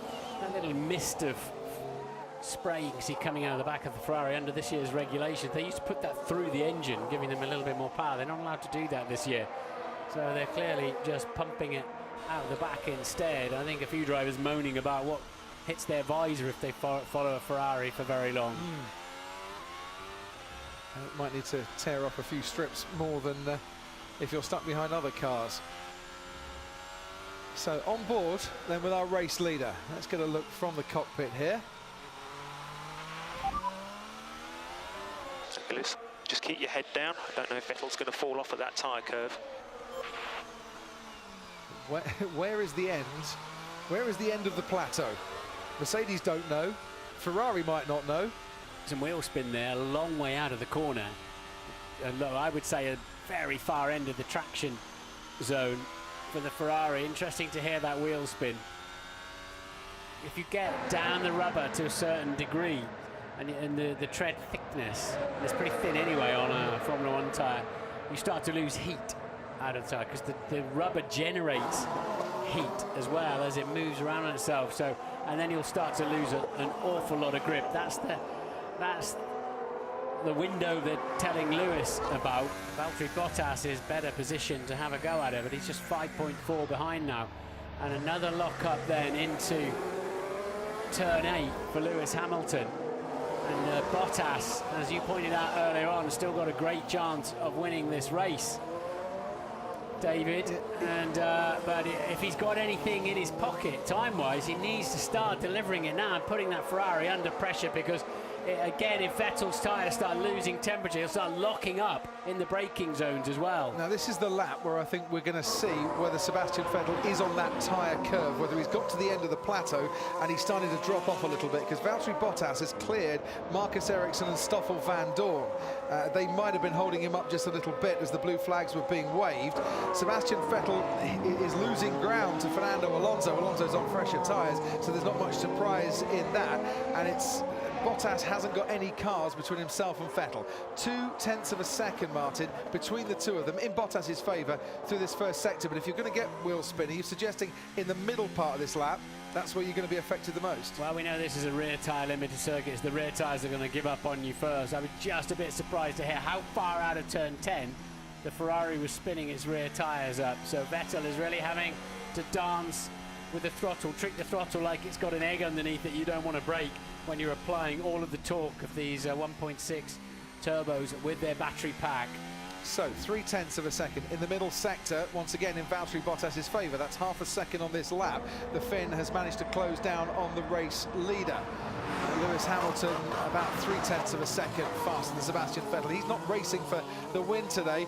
Valtteri Bottas is racing for the win. It's a win that still might be possible. The gap down to 4.6 seconds between first and second. You're watching now Marcus Ericsson with Stoffel van Dorn right behind him. Ericsson, sensational drive from him on a one-stop strategy. How much longer can he hold off Stoffel van Dorn, who's pitted twice?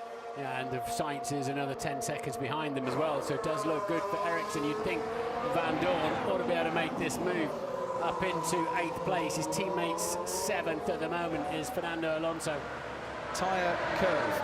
Let's go back to that. 0.4 of a second between Vettel and Bottas in the first sector. That's greater than it was on the previous lap. A word for this man running his own race, Pierre Gasly, who's raced here before in F2. He's been on pole before in F2 in what is only Pierre Gasly's 7th Grand Prix. He is in line at the moment for a 4th place finish for Toro Rosso. It will be Honda's best ever finish in the turbo hybrid era, and he's drove a brilliant race this afternoon as well after a qualifying performance that no one really expected yesterday, but he put in a pretty decent drive. The white light under the nose is normal, is correct for that car ride height measuring system.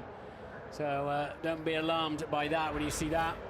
0.8 of a second on this lap. Valtteri Bottas has closed in on Sebastian Vettel. Meanwhile, his teammate Lewis Hamilton.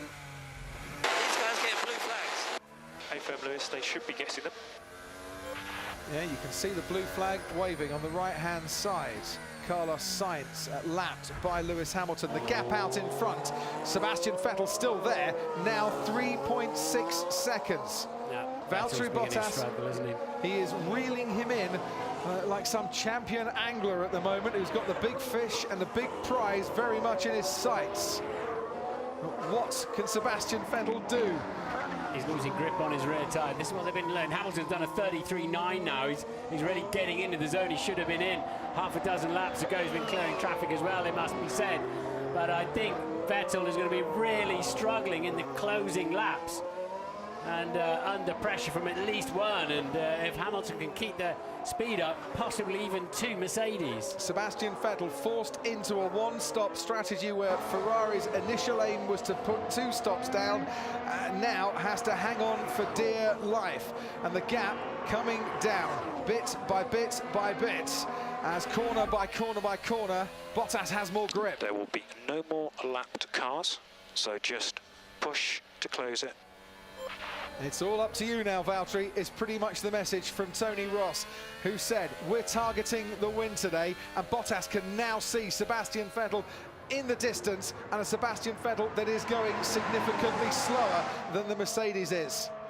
5 laps to go. Well, coming up to 5 laps to go here in Bahrain, and Sebastian Vettel has a lead of 2.8 seconds. He might still do it, or Bottas might still win it. I don't know what's going to happen. I wonder what finish for I'm going to get you is, because he's on his way, isn't he? And Hamilton 14 seconds adrift of this. And behind the top 3, Pierre Gasly running the race of his life.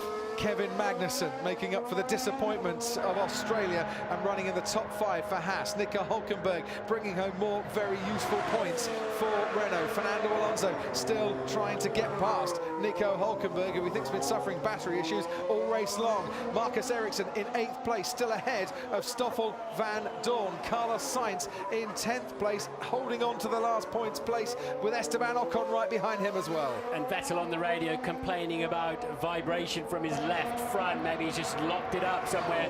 Quite easy to do into turn 10. This is turn 11. So Vettel really beginning to struggle. He's asked an awful lot of these tyres. They went on lap 18. It's been a super effort from Sebastian Vettel, win or lose this race.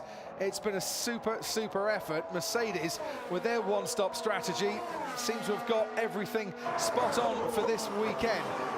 But who's going to come out on top? 2.8 seconds, remember the gap at the end of lap 52. That has now come down, but by how much? The interval, the gap between Vettel and Bottas as they cross the line, 1.7 seconds. Another lap like that, he's in DRS range, and he can gain even more bit by bit. And we've seen how powerful that is today.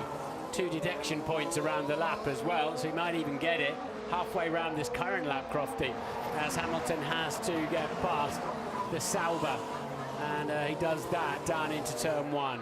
Yeah, Stoffel van Dorn ahead of Marcus Ericsson. Ericsson's battle with Carlos Sainz looks like it might go to the Sauber guy, because Sainz is 9 seconds further back on Marcus Ericsson, who, remember, has gone 50 races since he last got a points finish in Formula 1. And Alonso's catching Hülkenberg as well. And has taken a last-minute scrap. 2/10 in the first sector. He's gone quicker than the Renault. That's put him into DRS range as well. 0.3 of a second. Bottas has picked up on Sebastian Vettel as he locks up going into turn 10. He's not in DRS range yet. He's half a second shy of it, but he really can see that Ferrari now, and he can maybe sense that victory could yet be his. A 4th victory in Formula 1. He won't want to be locking up much more than that, Martin. Nah, a bit of cadence braking there. No ABS on these cars, of course, so he got off the pedal, and it's the unloaded inside tyre, so it does a minimum amount. That's not what you want to do ideally. It does a minimum amount of damage. It's kind of in the air, more or less. Might have cost him a little bit in that middle sector, though. He lost a 10th to Sebastian Vettel, and he's kind of running out of laps where he can ill afford to do that. The tension in the garage. They've done their parts. The guys and girls in the Mercedes crew, he's done his part along with the Ferrari crew as well, and it is down to this 1.2 seconds with 3 laps to go. Sebastian Vettel holding on to Valtteri Bottas. What a way to stage your 200th Grand Prix start for Sebastian Vettel. He won't have been in many more tighter scrapes than this. Don't know which way this is going to go yet. Bottas can't afford any one scruffy corner, so he needs to get in the DRS zone. He was 1.3 seconds off. Needs to be within a second as he heads down the hill into turn 10. This is turn 8. Can he get close enough under braking and then pick up DRS down the short back straight? Just above, isn't it? The detection point is halfway down this hill. There it is. Yeah. So that looks like close enough to me. We'll see if his rear wing opens up like a letterbox. No, just over a second, wasn't it? He was about 100th outside of that 1 second margin, Valtteri Bottas. Remember back to Russia last year, where Bottas won his first Grand Prix and had to hold off Sebastian Vettel right at the end. It's flipped around here under the lights in Bahrain tonight. You can tell he's got the power turned up as well. The engine was positively singing when we were on board with him then. It's like when in Baku, when he made the move on Lance Stroll to finish second in that particular race, he left it right until the line. He's got it. He's got DRS now down the pit straight. Sorry to interrupt, Crofty. No worries, he's got it, Martin, but that move to get past the car in front might come down to the last lap and the last little bit as well. Now, as they cross the line, has Sebastian Vettel used just a bit of his energy recovery system, of his ERS power there, just to keep the distance? It's now 0.7 of a second, but Bottas didn't get DRS down the main straight. I think he did, Crofty, because the detection point was before the last corner, not on the finish line. No, he did, and that's why he closed right down on him. He did. Half a second. Forget the times now. You can see it in car lengths down towards the hairpin, or up towards the hairpin at turn 4. Valtteri Bottas behind Sebastian Vettel. Where's the best spot for him to try and pick an overtake manoeuvre that's coming up? Keep it neat and tidy, get a good release off the final corner, get your rear wing letterbox open, and just get punchy down into, maybe you want to be doing that going into the last lap, the perfect time, because then Vettel won't have any chance of coming back at him. Come on, Valtteri. Have you got it? Have you got it? Can you do it? But he's a wily old fox, is Vettel. He'll be saving his battery power for the defence when he needs it most. So Valtteri Bottas, who started off the season with a crash in qualifying and could only finish 8th in Australia, whatever happens from here on in, has bounced back very impressively indeed. Started 3rd on the grid, is within touching distance of getting past Sebastian Vettel. Vettel started the season with a race win. He is within touching distance of making it 2 wins out of 2. So it's all about the exit of this corner and saving some battery from the straight. And don't forget, Martin, Mercedes power against Ferrari power, they say they're pretty equal throughout the course of this year. But he's got DRS as Bottas, and you can see that he's gaining. You can see that he's getting closer. He's got the power turned up to 11. Into turn 1 they go. Bottas has a little look, but he's just a bit too far behind. Sebastian Vettel survives that one. So if Bottas gets a clean exit, he can have another look into turn 4. He'll then get DRS. He should do down into turn 11. He should have got off the brakes, free-wheeled that in and ran Vettel wide. So we're on the last lap under the lights here at the Bahrain Grand Prix. Sebastian Vettel, in his 200th Grand Prix start, is on the verge still of picking up that 49th win. Valtteri Bottas will get one more go with a bit of DRS assistance. Hold your breath, whether you're a fan of Bottas or a fan of Vettel, as they go into turn 10 now. Any lock-up here could be crucial. There was a puff of smoke, but not too much. DRS will open now for Valtteri Bottas, but is he just that little bit too far behind? Hamilton's closing them down, but he's too late with it.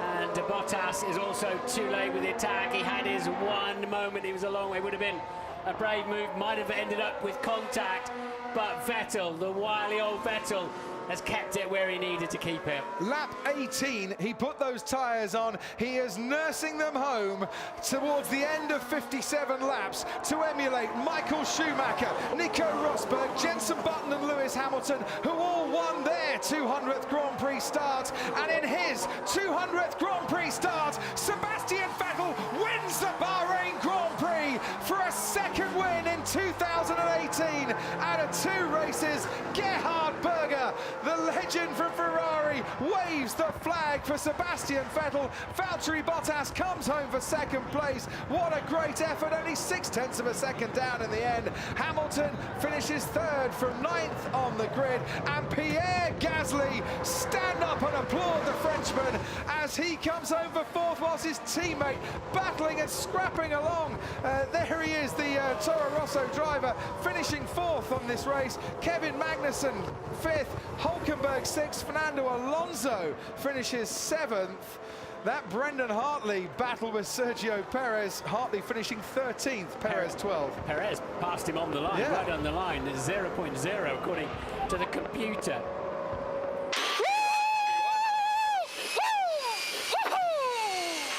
I tell you, these tires were done. They were done for the last 10 laps. Grazie ragazzi, mamma mia, mamma mia, grazie davvero. Vettel beats Mercedes, that's my story. That's my take on that story. He got that to the end of the Grand Prix. 4th place at Toro Rosso. What a stellar weekend. Young Gasly has had Magnussen points. Thank goodness for the Haas team after they promised so much and no one got unlucky with their pit stops. Both McLarens in the points again, and Marcus Ericsson getting a couple of points for Sauber Alfa Romeo.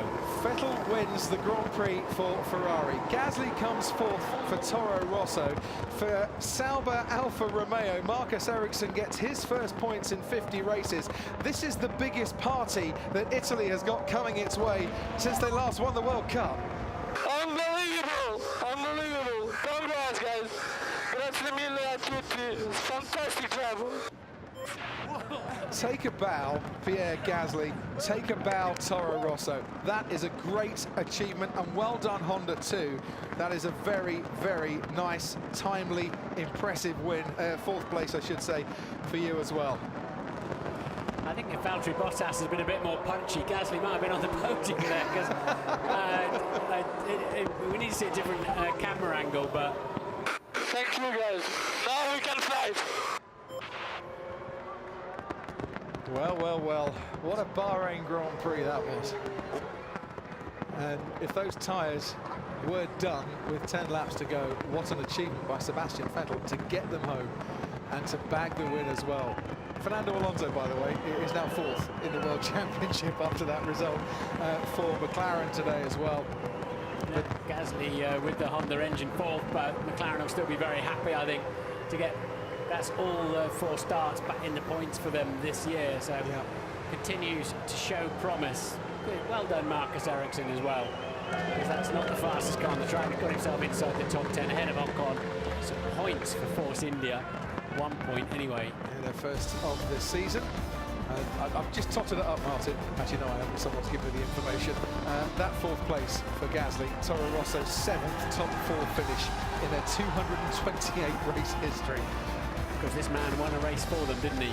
His first race. Their only pole, their only podium, and their only victory in Formula 1. But this victory, his 49th in Formula 1. Oh my, how they're going to celebrate that at Ferrari. Good performance by Mercedes to get 2 cars on the podium. Where would Kimi Raikkonen have been in the mix? And we hope that the crew member that got hit by Raikkonen's car is okay and recovering in the medical centre. Those celebrations, of course, will be tempered by concern for their friend and their colleague. But what a season this now promises to be. Mercedes not romping away with it. Vettel's won 2 out of 2. Absolutely. Hamilton, when he was getting all edgy with his team, if they'd have just followed the instruction, he'd have been right in there, you know. He did a 34.9 last lap, 37.0 for Vettel with his exhausted tyres out front. Problems with the team radio. As you said at the time, Martin, we could hear it probably better than Lewis Hamilton or seems that way. His engineer could. Can't hear anything out there at the moment. Those fireworks are pretty loud. And very, very impressive. 2011, the last time Sebastian Vettel won the opening 2 races of the season. That man there was in charge of him at that stage, Dr. Helmut Marko. For all the celebrations for Ferrari, it's been a bitterly disappointing night for Red Bull. Verstappen and Ricciardo out before the end of about 5 laps. And how do you feel if you're Valtteri Bottas, I wonder? Well, we might find out in a moment. Let's see if we can hear from the top 3.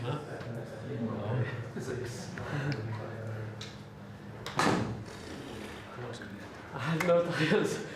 Mine was getting off. Yeah, I guess behind. But 10 laps to go. Well done. Good job. I thought for sure it's like, when I went, they told me you're 34.4, like 8 laps to go. I made the maths, it wasn't enough. Yeah. You know, 8 and 10, no rear. I knew I had to stay clean.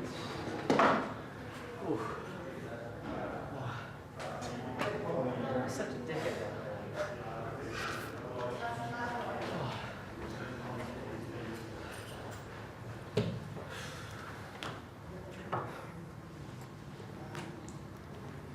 Apologies for Lewis Hamilton's language in the cool-down room. Clearly not happy with some of the events in the race.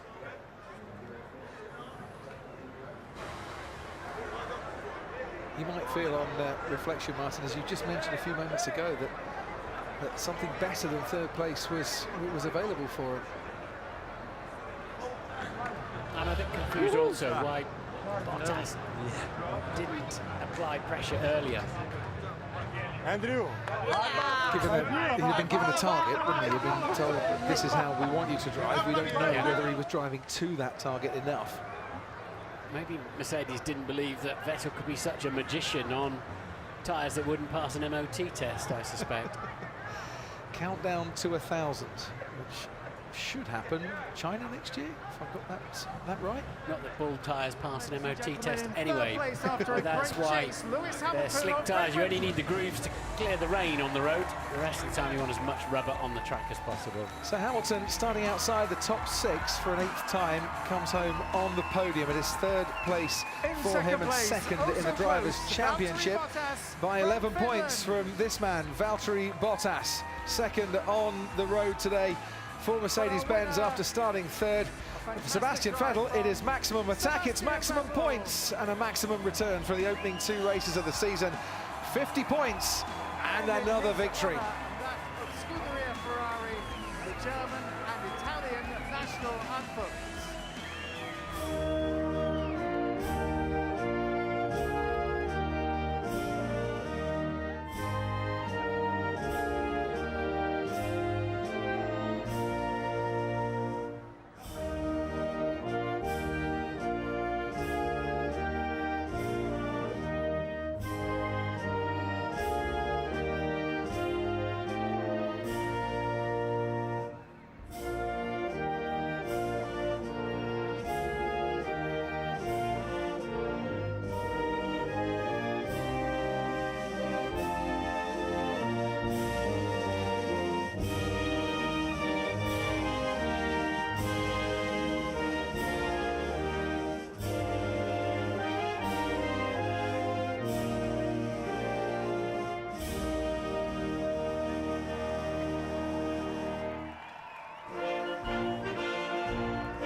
Well, you couldn't have two more contrasting emotions on the podium there, Martin, than Sebastian Vettel as he receives a very impressive winner's trophy from the Crown Prince of the Kingdom of Bahrain, and Valtteri Bottas staring out, thinking what might have been this evening.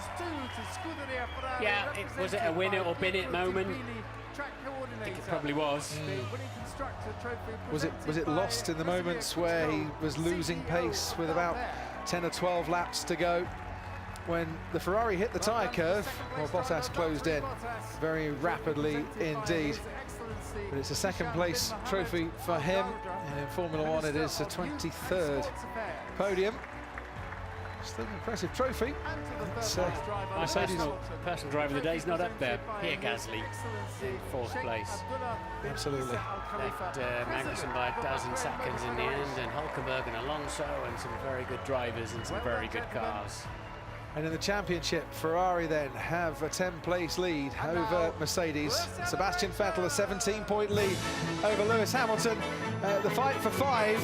At the moment, it's high fives for Sebastian Vettel, and the winner once again in 2018. And this season shaping up very nicely.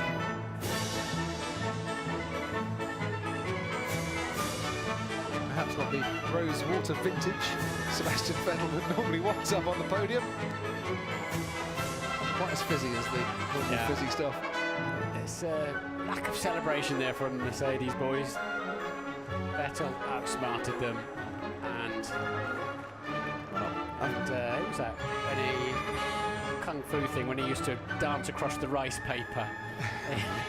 Kung fu or whatever it was. Kung Fu Panda? Yeah, no, but it was that sort of, somehow it was that sort of dance, wasn't it? Getting those tyres to the end of the race. It was 10 laps after he said the tyres were done. He came back to cross the line and take the checkered flag. Victory then for Ferrari. And time to hear from the 3 drivers on the podium. The drivers on the podium, a man who's been on a few podiums in his time, David Coulthard. Salam alaikum, Bahrain. Thank you very much for your warm welcome here.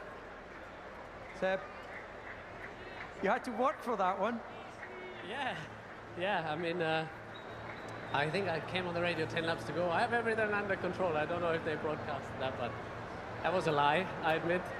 I was nothing under control. When they told me the pace of Valtteri at that time, I was no way I could do that, and I was making the maths inside the car, 10 laps to go, that pace, he's gonna catch me. Yeah, I really tried to keep it as clean as possible. Obviously, both Mercedes at the end of the stints were very strong already in the first one, and well, I think by going on to the prime, obviously they saw what we did, but going on to the medium tire, I thought that's chest made, because we have to come in again. That was the original plan. Then we diverted, obviously, in the tires. I tried to make them last, nurse them as much as I can, and it worked. So, but just, I mean, it wasn't much, I guess, end of straight for Valtteri. He had a bit of a sniff, but fortunately he ran out of laps, so I'm really happy. Well, it's great. Your 49th victory from your 200 start. I'm just going to bring Valtteri in here, actually. So, like, give us the mindset inside the car. You're hunting him down. You've got the gap within DRS. What were you seeing in your mind as you got up close to the Ferrari gearbox? I was seeing red. You were seeing red. I get that. There's a lot of red, but you know, you just ran out of laps there. But the emotion in the cockpit. Yeah, you know, I knew, because we were on the harder compound, that there would be a chance that he would struggle in the end, and he started to struggle. So I was just trying to get every corner perfect, every lap perfect, trying to catch him, but it was just not quite enough. But you're just focusing on doing everything perfect. So Seb, you feel you had him completely under control. You were making a race of it. Yeah. Well, I mean, yeah, as I said, obviously coming out, I knew that you know, we'll have quite a bit of a gap because I pitted 1 or 2 laps sooner. But then, yeah, I wasn't sure what they were on about, and as I said, obviously they were on the harder compound, meaning there's no more stop necessary for them. And it turned out to be a great strategy, put us under a lot of stress and pressure. So I think we had, you know, nothing to lose at that point, trying to stay out, trying to win, or I guess finish third. So it worked just.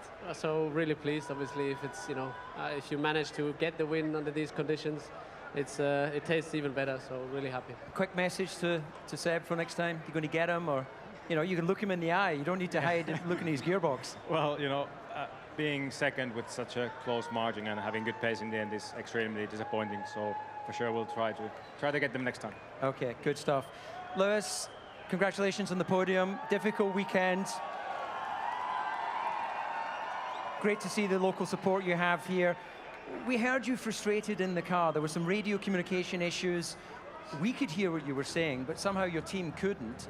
So, just talk us through the emotion of that. And you should be happy with third place, but you seem a bit disappointed. No, at all. I'm happy. Firstly, congratulations to Sebastian and Valtteri did an exceptional job this weekend. I'm really happy to have. I started 9th, so third is not bad at all. And it's damage limitation. I think there were some frustrating points in the race where they couldn't hear me, so I had to choose particular points in which I could speak to them. So communication is really difficult when you're trying to catch Sebastian, who's 25 seconds ahead, to know exactly what you need to do in order to not kill your tires but make it so that you can catch him at the end. It's difficult, and if you're not getting that feedback, it makes it kind of frustrating. So. Okay, quick message for your fans here. Yeah, no, just a big thank you to everyone in Bahrain, all the British flags here. Thank you guys for coming out and supporting us. Appreciate it. Good stuff, Lewis. Congratulations. Seb, just back at you one more time, leading the championship. I think we have to go back to something like 1982, since the guy that won the first 2 Grand Prix of the season didn't win the World Championship. You're all about stats. Well, they had less races in 1982, so probably, I don't believe in all those things. Sometimes they work for you, sometimes against you. Doesn't matter, we won, so it's a great feeling tonight. Bit sad because I think in the pit stop with Kimi, one of our mechanics got injured, so send him obviously the best regards. I'm sure the guys are looking after him, but overall obviously a mixed day, knowing that, then one car retiring, but fortunately we managed to stay ahead of those 2. Okay, well, nice sentiments. We echo those. Gentlemen, congratulations for giving us such a great race. The sweat on your face tells me you worked for that. Formula 1 2018 is very much alive. See you next time out in Shanghai.